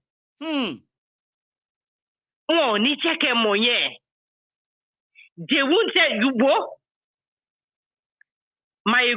Red Cross only sọ fún yín pé ẹ̀jẹ̀ tẹ́ lọ ń donate tẹ́ rò pé ṣe humanitarian service wọn ní sọ fún pa wọ́n ta plasma yín ni a liter is 25,000 USD baba. He won't say it. And there's blood bank all over the world supplying that blood endlessly.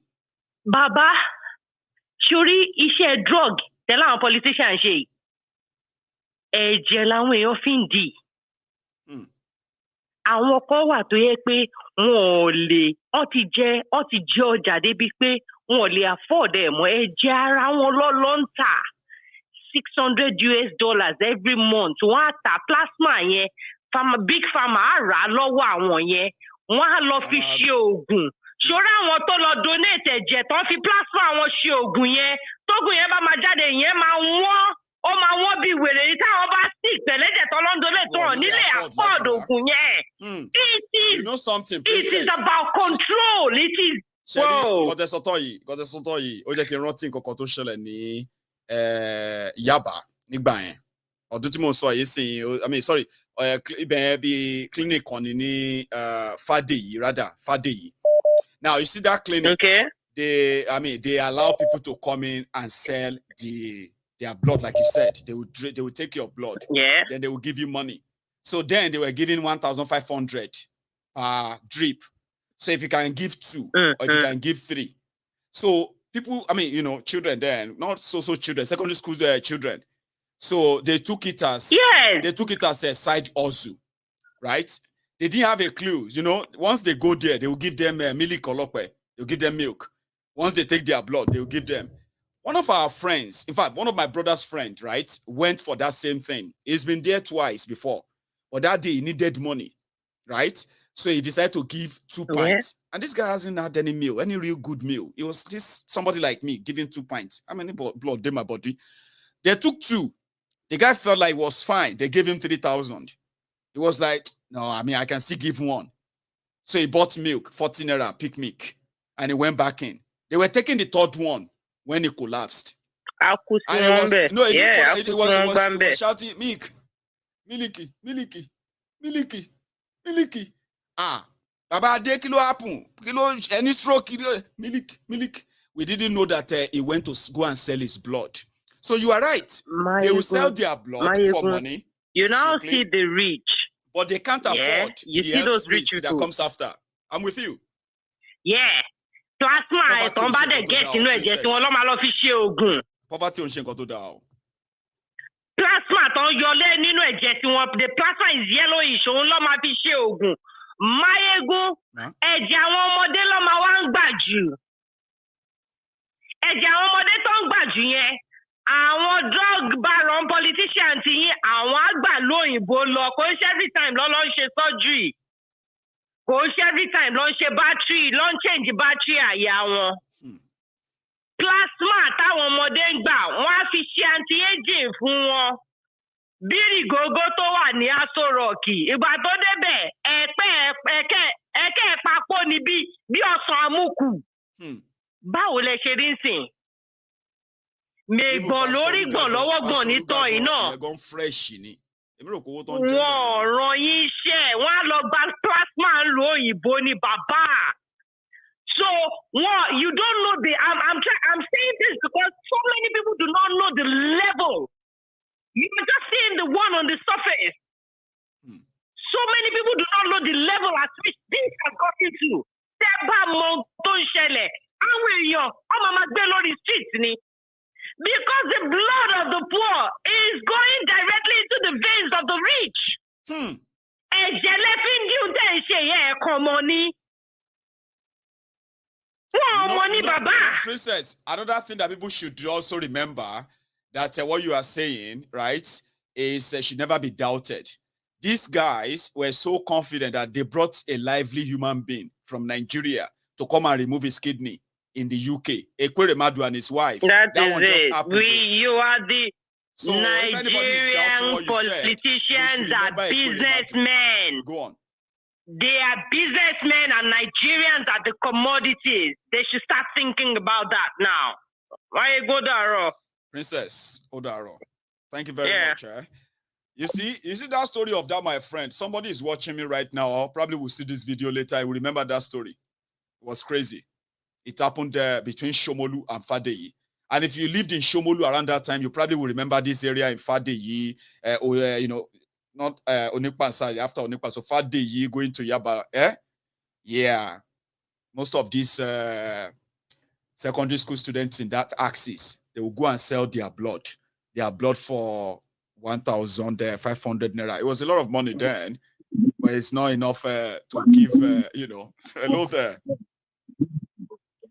Hello, my Baba. Hello, sir. How are you? Fine, thank you. This is Crumpet calling from Toronto. Sorry, sir. Say that again. I said this is Crumpet calling you from Toronto. Taufik. Did you say Taufik? Crown Fit. Oh, Crown Fit. Baba, I always kind of, I don't know, maybe it's the way you pronounce it and all the time. It's like so elitist.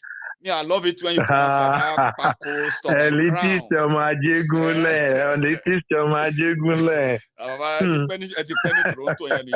I mean, I always suffer. Have you not noticed? I always kind of try to listen very well. Like, what did he say?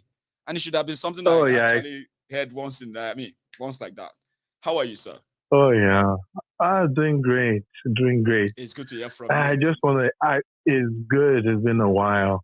I just want to encourage you for tonight. You know, sometimes the therapist needs therapy, and the amount of work that you put in to deliver the therapy for those who are still on the fence, or those that are still sleeping. I want to make mention of something I came across from Ondo State. You have a governor that got intel from his education minister or education commissioner or whatever about the low turnout rate in the public school system. That, you know what, that system is collapsing. And this man has no better solution than to mandate every teacher in the state that they should that they should withdraw their children from private schools and return them to public school. Right. It's a joke, sir. And there's a punitive measure against any teacher who does not comply will be sanctioned. Graduate recently, school to graduate. So we send our public school. So when we see all these people that cry on the pulpit when citizens are massacred by terrorists, and they sort of, you know, eulogize us with, you know, their rhetoric of religious songs, it's crazy. It's just playing into their own hands. And sometimes I actually feel like people actually set themselves up most of the time for these people to be played with this way. Because you see that Ondo state you mentioned now, that Ondo, we have seen the terror attack in Ondo, and just today, before I came on, like I said, 32 people have been kidnapped in Ondo state right now. They are travelers, right? Now in Zamfara, Zamfara governor said, we have spent 500 million buying guns for the people of Zamfara to defend themselves. First, he said Zamfara should go and get guns and defend themselves, right? Then he said we have spent 500 million buying guns. Akeredolu is telling people to go and buy CCTV cameras. Any public school, any public place without a CCTV camera, there will be punitive measures, like you said just now, sir. It is a shame. For a learned senior advocate to me, at least this man has a university degree, regardless of whether he got it from Abule Ado Market or if he was on the internet printed or from Oluwole University, or if he actually sat in the classroom somewhere and received a classical education. Anywhere in the world, the camera is shaking me, putting deter crime. The camera is just going to capture the imagery. If the camera captured the face of the terrorist, it will not defend people. Sir. If the camera captured the faces of the terrorists, which database are they going to put their identity from? And then they'll go and arrest them. Which law enforcement unit in Nigeria today will prosecute based on the footages? How many of those footages do we have floating around on WhatsApp? Okay, of women being raped, of people being slaughtered, beheaded on their farms, mass killings, mass burials, and then you come to my boya. Only autumn kolomu evidence and to the terrorists should not be. And we can see how many people have died in Benue State in the last year. That's stupid. So that will be, to me, I thought about it again. Right. Nigerians have already been pushed to the wall. They're just at the brink of breaking, okay? So when someone like Obi comes, Obi is just the tramadol that they need. They just need to get the El Dorado. So it is just a temporary tramadol. But the question you should be asking now, okay, tenumo, constantly is, what is your plan B if Obi gets rigged out of the election, or if do you even know what they are planning now? They are planning to disqualify him. In the next couple of weeks, they are planning to disqualify him. They said he's breaking law. Listen, is this, is that. Yes. Maybe I shall do the something. obedience. Maybe something, just trigger something. Now, wait till they wait for me that. Yeah, my message, I would really appreciate it if you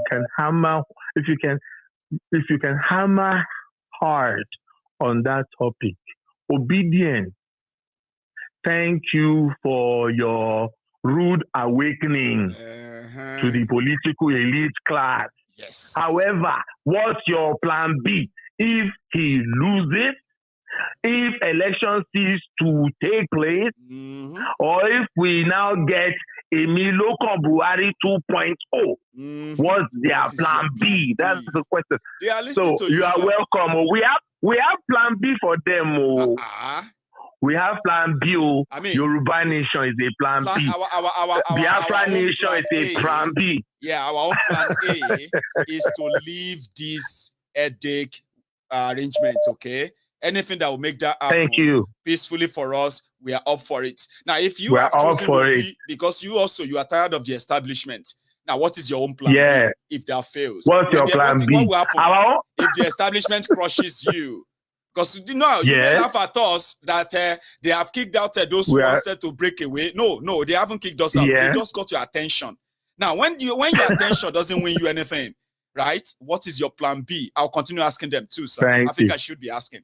So, you should be, please. My plan A is Yoruba Nation. Plan B, Yoruba Nation. Plan C, Yoruba Nation. Plan 100, Yoruba Nation. But if yours is to save Nigeria with Obi, if the establishment finally got your wing, what is your plan B? Yes. Sir, what is your plan B? Odaro, thank you so much. You have a good evening, sir. You're welcome. Yes, sir. So that's a crown faith from Toronto, by the way. So here is another thing. Prayer docents. I don't know if you are watching, Ma. You see, there's something about prayer docent, right?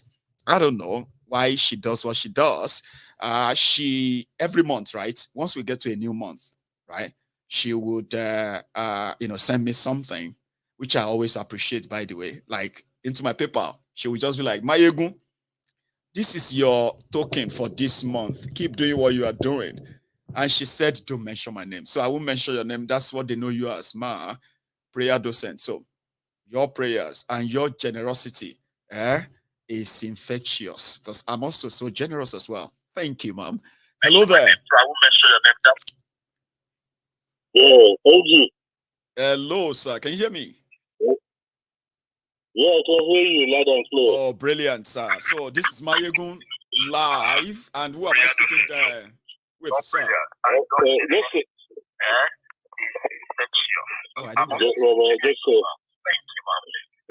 Is there a way you can move away from the broadcast, or you can mute it? It's like I can still hear us talking in the background, sir. If that's okay.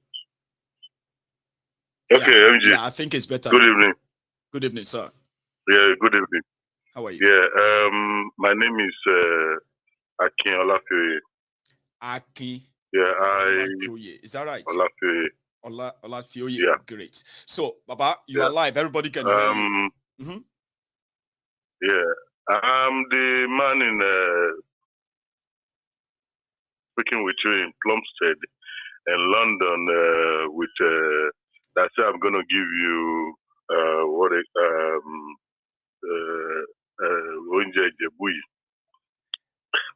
Can you hear me? I remember you. How are you? I think I can hear you loud and clear, sir.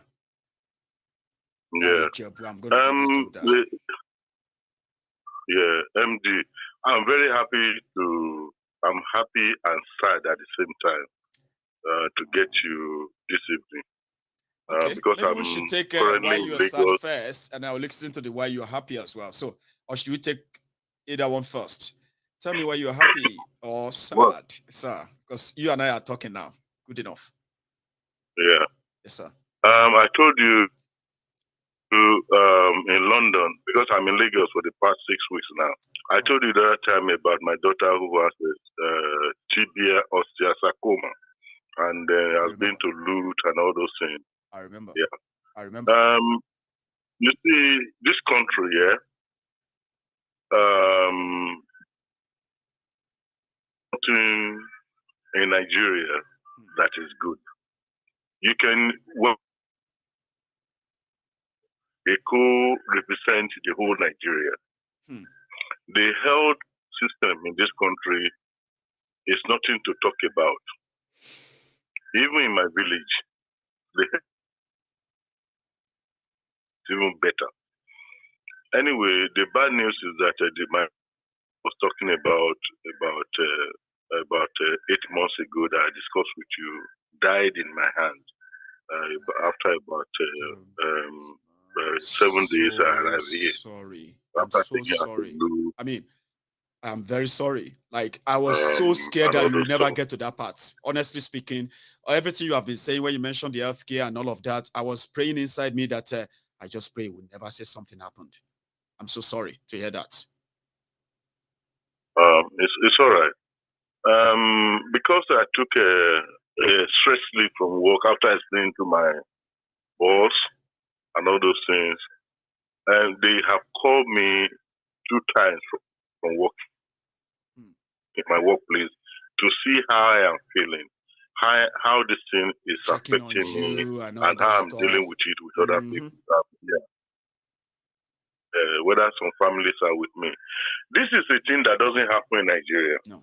Do you know that after about 3 days, my daughter died? Yeah. Some people still come to me and be asking me for money. Asking you for, that's one thing I actually so detest. And people watching us in Nigeria should actually understand something called empathy. They don't have it. And they don't understand that they don't have it. Emotional intelligence is almost zero in many people. And that's exactly what they are. Asking you for money just when you just recently bereaved. And they say that, okay, and I should just money. Do you know what it means? It's an abomination in our land that you bury your child with your own hand. Your child died in your hand. And you people are saying all this kind of thing. It's an emotion.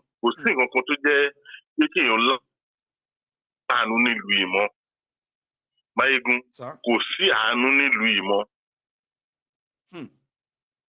Everybody, they just carry their needle, big needle, to suck each other's blood here. Sad. And it's so terrible. Sad. Hospital, work on my one bed, sorrows, and taking them and all this kind of thing. Almost about 7 million. Okay?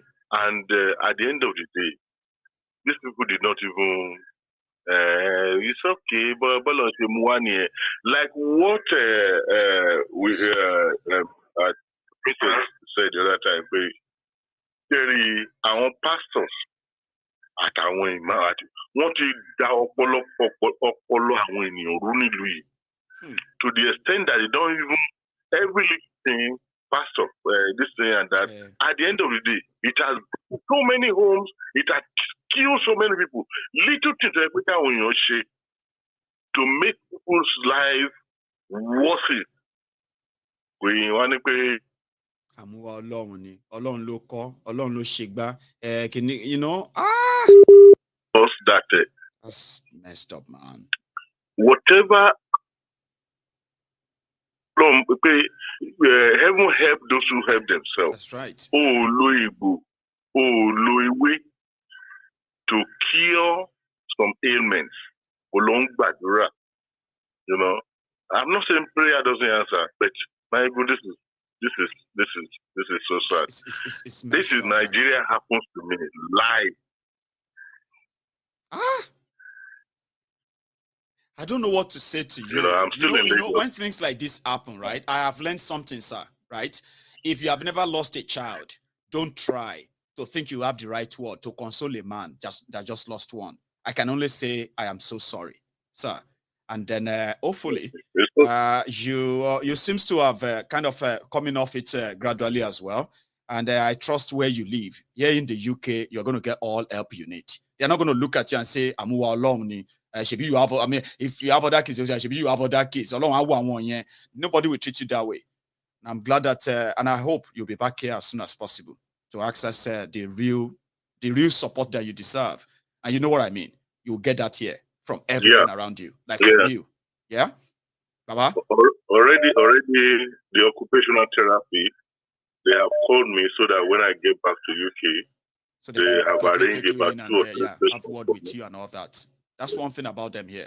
Because, and I because just they know what it means. I can't tear up on the camera. You just don't know how I feel right now. But again, I am so sorry for your loss, sir. Seriously.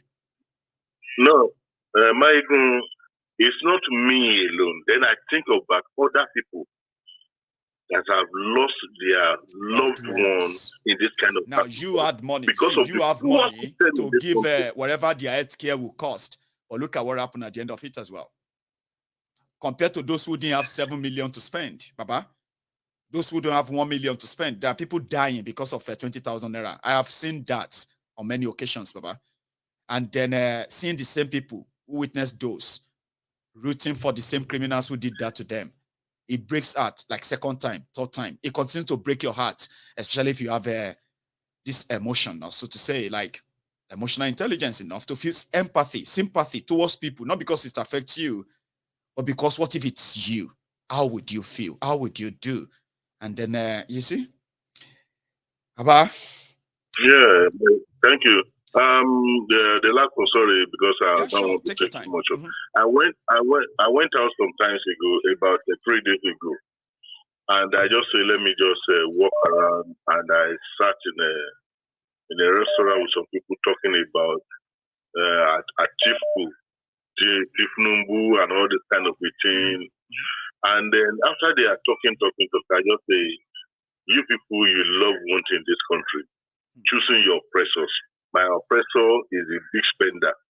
Do you know where these people get all this blood money? Baba, it's not like that. I say, okay, and then they say, 2023. And I said to them, why standing up? I said, are you sure there's going to be 2023 election? And there's a drop dead silence. Like, and I just left it. Nobody had an answer. They just look at each other. Are you sure? I repeat it 3 times. Are you sure? Because you are not happy. And you are thinking you are happy. You are just killing yourself bit by bit. And I just left it. Waiting for your tongues. Anyway, MG, I'm so happy to... I am happy to hear from you, and thank you so much for sharing this with us tonight. And we share in your grief as well, Baba. Accept our condolences, as they will say normally. And sure, I wish I am close by and I can give you this shoulder as well, as tiny as it is. You can just hold on to it for a few seconds. It will be good. So, Baba, stay safe, and return safe as well. Okay, yeah. Nice one. All right. Nice one, sir. Yeah. I'll take one more call and I'm going to call it a night. Okay. So that is really, really, really touching. I've never lost a child and I don't wish it on anybody. But what I have learned is that sometimes when tragedy happens, there's something called emotional intelligence that many of us should please learn how to use. Okay. In Nigeria, everything they want to make everything religion, God, this or that. You see, that emotional intelligence is when to not say anything, even when you are feeling like you want to say something. Because there are places where you don't say anything because you don't want to say the wrong thing. In this country, when I got taught about the mental health issues and other stuff and things surrounding it, and how they can build up, and how you can help people who are probably going to suffer that if no care is given. I realized that not be everywhere you go, they talk saying God cause and it is God. Let amuwa alone. No. That is something they trained us to do in Nigeria, and it is not good. It is not in any way good. Going everywhere, people who have lost family members and telling them that amuwa alone. No. Sometimes you should keep quiet if you have nothing to say. Then going to them to ask for money. That is low. Very, very low. Hello there. Hello, sir. Can you hear me? I can hear you clearly. You might need to increase your voice or the volume of the phone. Or is it so late? The children are sleeping. Yeah, anyway. No, I decode. I'm just trying to. I'm trying to meet you in the middle, Baba. But anyway. Can you hear me now? Yeah, I can hear you loud and clear now. Yeah, we can hear you now. Yeah. So I understand why. So if the children are sleeping. Last caller, yes, and that last caller as well. But that is really, really, really touching. You know, nobody to be more to be more it is not easy. But that one is going to. About voice into the salon.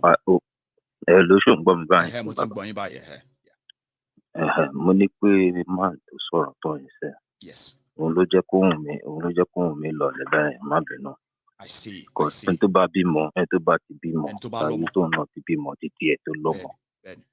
Story my touch. Do you understand? As in naturally, especially your Korea. Yes, at the same time, no. We have to learn from everything he said. You understand, Baba? That's right. You have to learn from it. Because do you remember when I spoke to you? There was a time I spoke to you, I gave you an experience of what I went through with my daughter in this country. She was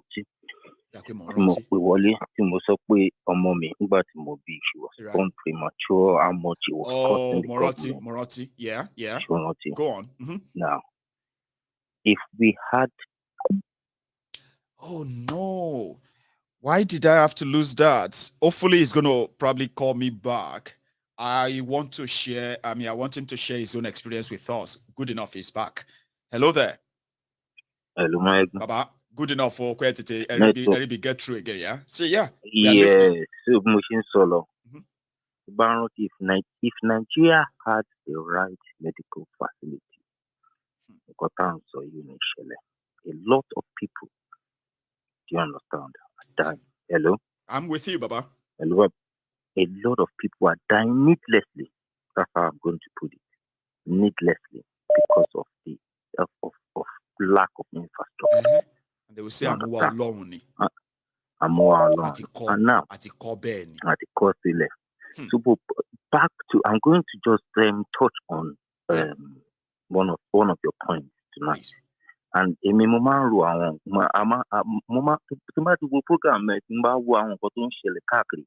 I always think deep. Do you understand? And I thought about something. I think I just need to share it with you. Please. And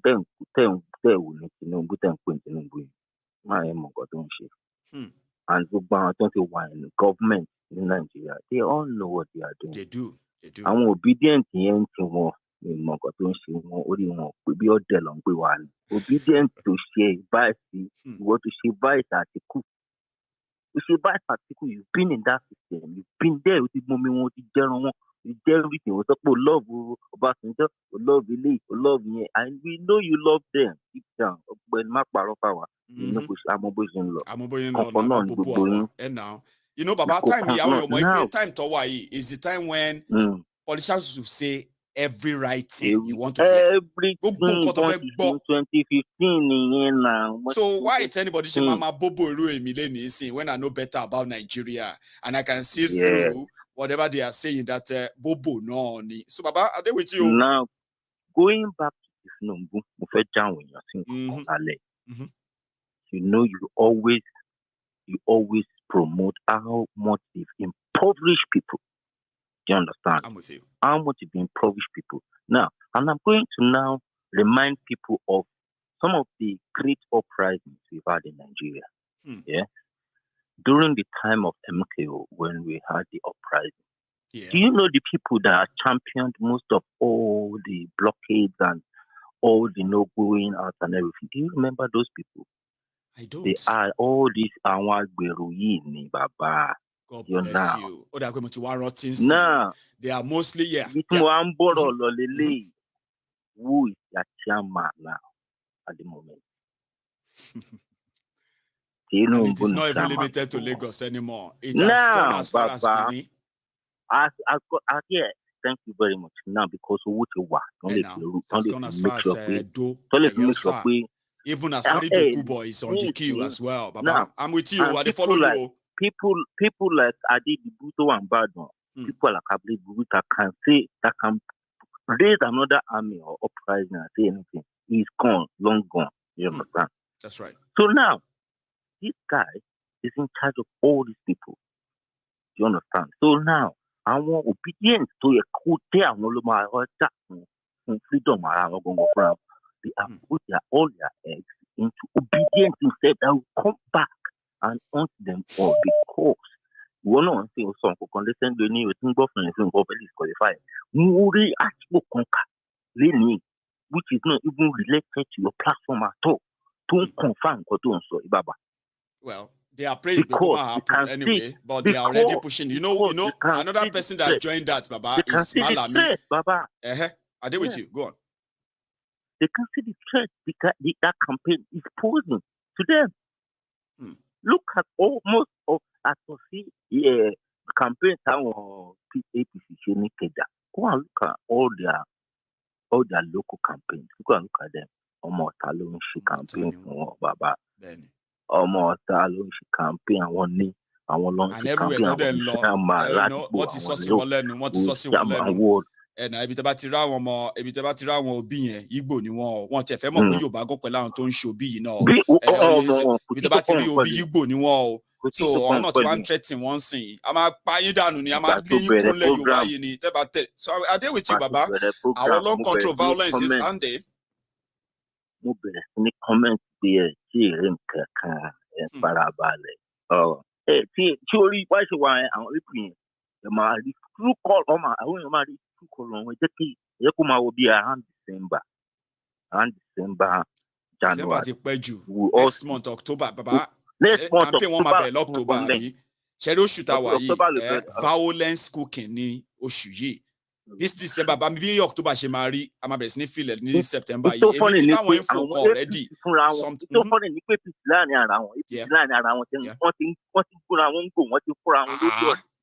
One ring kiri pẹ̀lú dagger sí ni.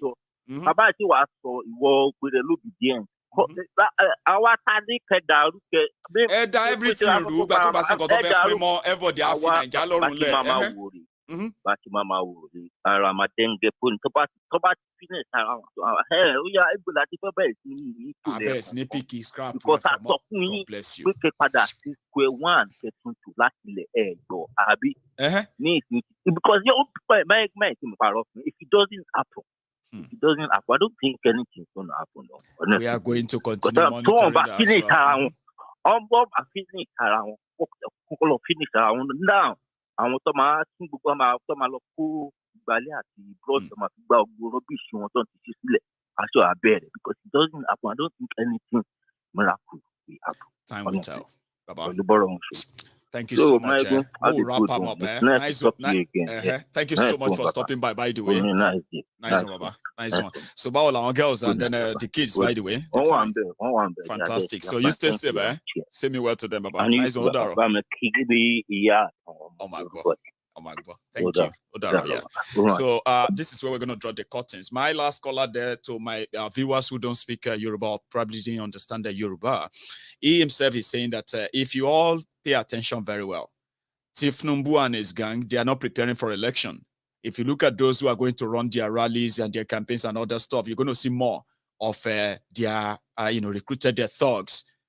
Which are even beyond Lagos now. They are as far as Bayelsa, as far as Port Harcourt, as far as Edo, where all the armed militants and the rest of them are all being recruited. Thugs, stouts, here and there are being recruited. And according to him, he was like, he didn't think the obedient are prepared for what is coming. They are coming to preach hate. They are coming to preach blood, violence, and the rest of that. If you can match them for that, maybe then he will begin to believe that indeed you are up to it. Whatever happens, right? You know one thing.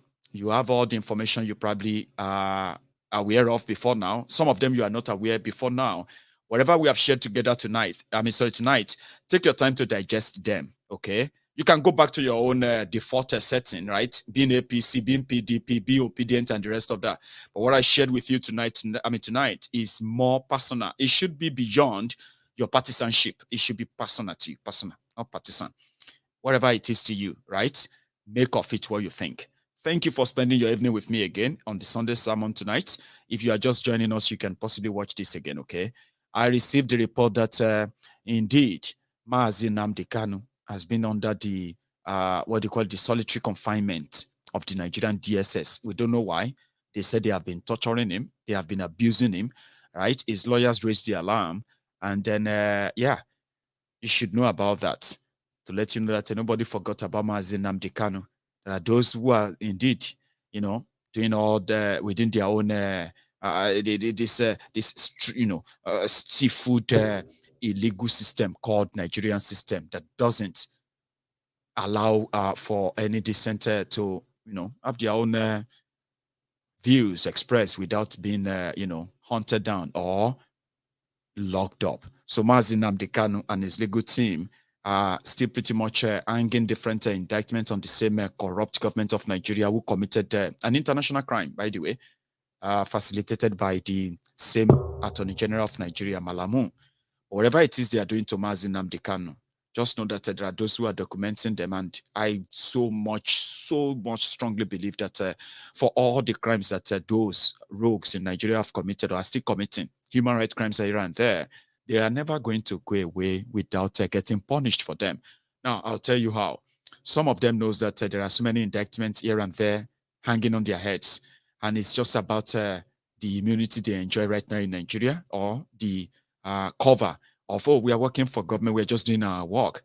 People know those who are perpetrating the ethnic cleansing, the the ethnic targets and all that they have been carrying out, including the ethnic massacre, the tribal cleansing that they have been carrying out in eastern Nigeria and across Nigeria.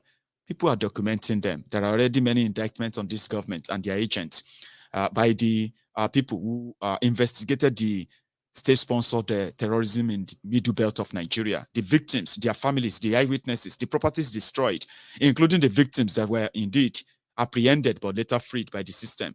All of this are being documented. And you see all those players, they're not going away. Yes, let them enjoy the immunity they have right now. Bokwari came, it will be gone. And when it's finally gone, right, even if he's dead, all the indictment, all the abuses, all the things, illegally they've committed, Nigeria won't save them. And you can take my word to the bank. Again, we hope that those who are, indeed taking Nigeria to the cleaners on top of this Mazi Nnamdi Kanu issue should intensify more. Intensify the same.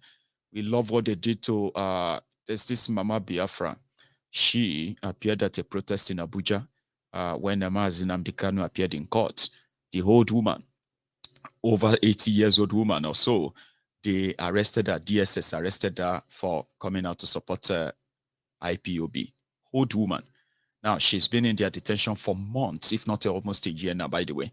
Now, she has been released thanks to their own legal team, the IPOB legal team. The same legal team that we've, and on this platform, also reached out to, give our own support, which indeed, to show that, IPOB is not a terrorist organization. Those who are committing acts of terror against them, they might be currently on the side where they have immunity covering them. But trust me, it won't be for long, and they will never run away forever.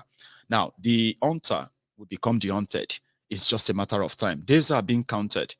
Nnamdi Kanu will walk out of that place. When he finally walks out of that place, right? Oh, I'll keep my word till then. So remember this. Keep him in your prayers. And indeed, do not give up in demanding for his unconditional release and everything that's going to follow that as well. I'll see you some other time. So good night from here.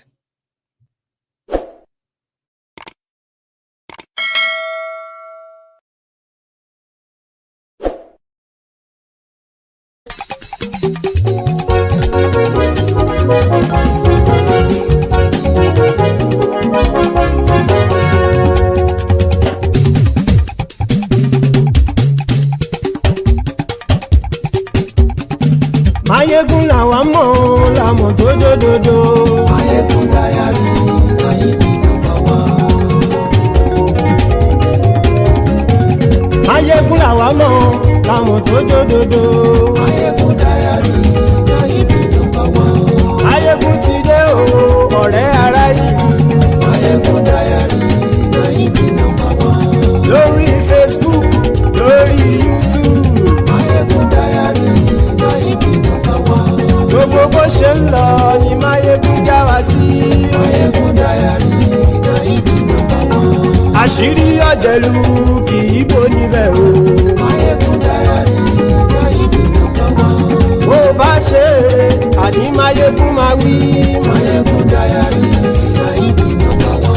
Ó sì tún ṣe eré wàá gbọ́ níbẹ̀ o. Máyégún dáyàrí láyé bí nàmbà wá. Máyégún dáyàrí dáyàrí pòlítíkò. Máyégún dáyàrí láyé bí nàmbà wá. Godfatherism kò sí lọ́rọ̀ Máyégún. Máyégún dáyàrí láyé bí nàmbà wá. Ẹ farabalẹ̀ sẹ́ o kẹgọ́rọ̀ lẹ́nu o. Máyégún dáyàrí láyé bí nàmbà wá. Àní Máyégún làwa mọ̀ tó dòdòdò. Máyégún dáyàrí láyé bí nàmbà wá.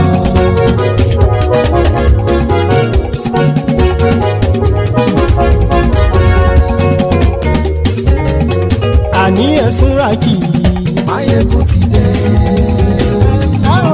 Máyégún ti dé. Ọ̀jẹ̀lú ẹ̀sùn ràkì. Máyégún ti dé. Àní ẹ̀sùn ràkì.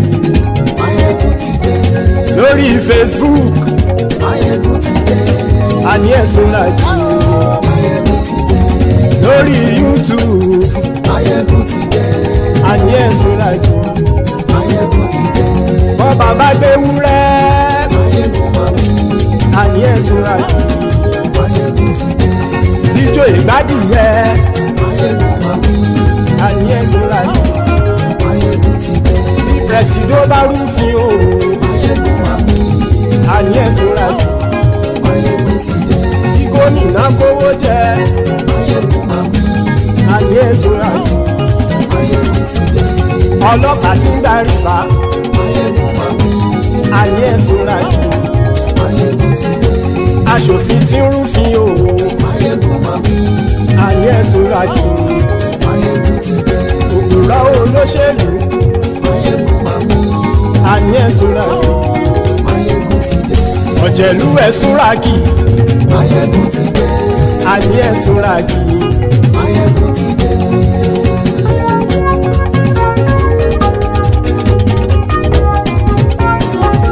Máyégún ti dé. Gbogbo ọ̀jẹ̀lú ẹ̀sùn ràkì. Máyégún ti dé. Gbogbo ọ̀jẹ̀lú ẹ̀sùn ràkì. Ṣùgbọ́n ní bá ti ṣe èyí tó yẹ kí wọ́n ṣe, ọmọ bá dèrò ní fi wọ́n níran o. Máyégún ti dé. Gbogbo ọ̀jẹ̀lú ẹ̀sùn ràkì.